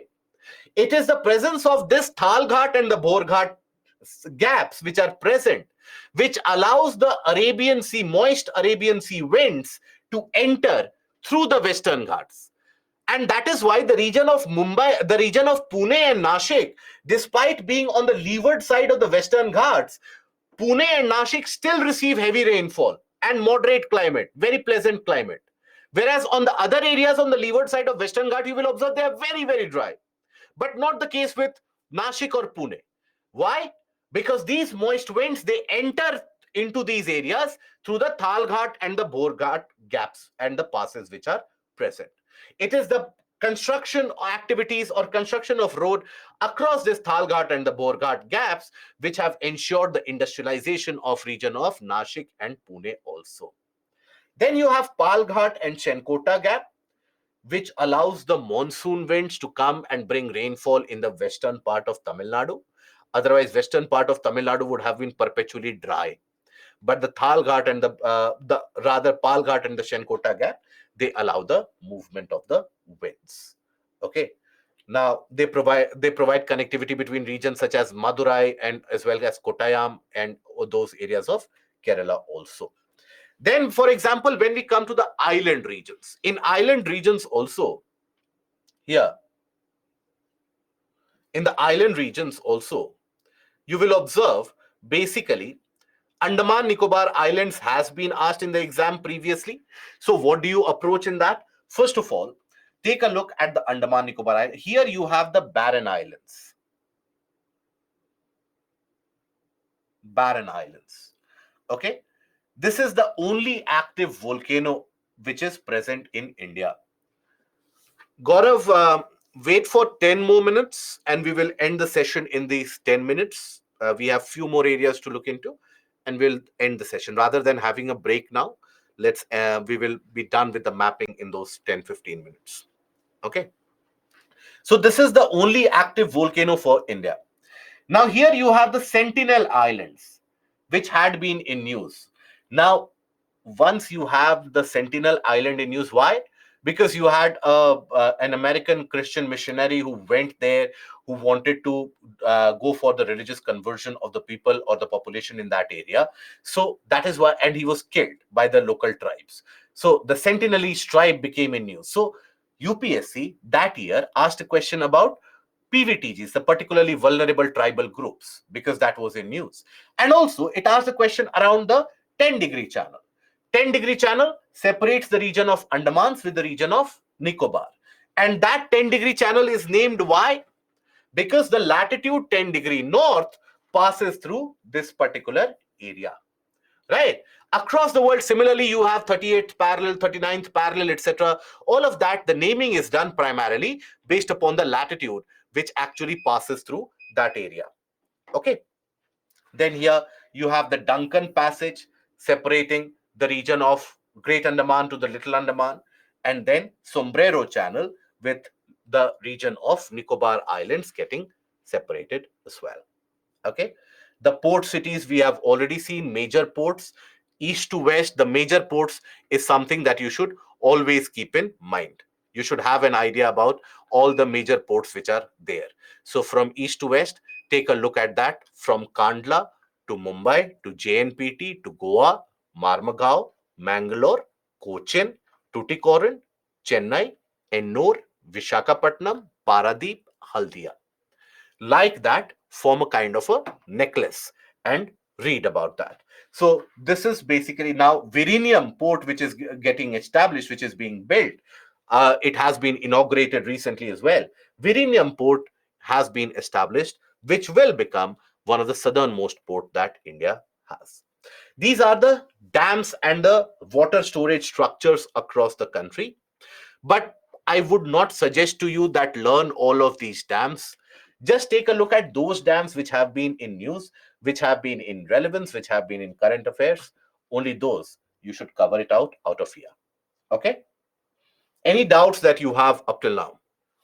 And this is the map about the mineral deposits. But for mineral deposits, as I have told you, that majority of the minerals, especially metallic minerals, they will be found either in the region of the Chota Nagpur Craton, the region of the Bastar Craton, the Karnataka Plateau, or in the region of Aravali Bundelkhand, because these are the oldest. So that is why you will find majority of those minerals to be found in these areas.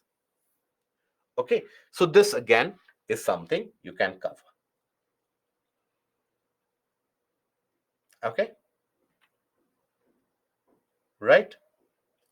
So with that, we come to an end of our discussion. With that, we come to the culmination of the session for geography. Now, I hope that overall in the journey for these previous weeks, for more than a month and a half, I hope content is not the only thing that you have gained. Obviously, content is something that we have stressed upon, but I hope that ability to think critically and that ability to think outside the box, where you are open to newer set of information, that is something which has been inculcated by you. I hope the standard operating practices, what is required to achieve success in the examination, that has also been inculcated.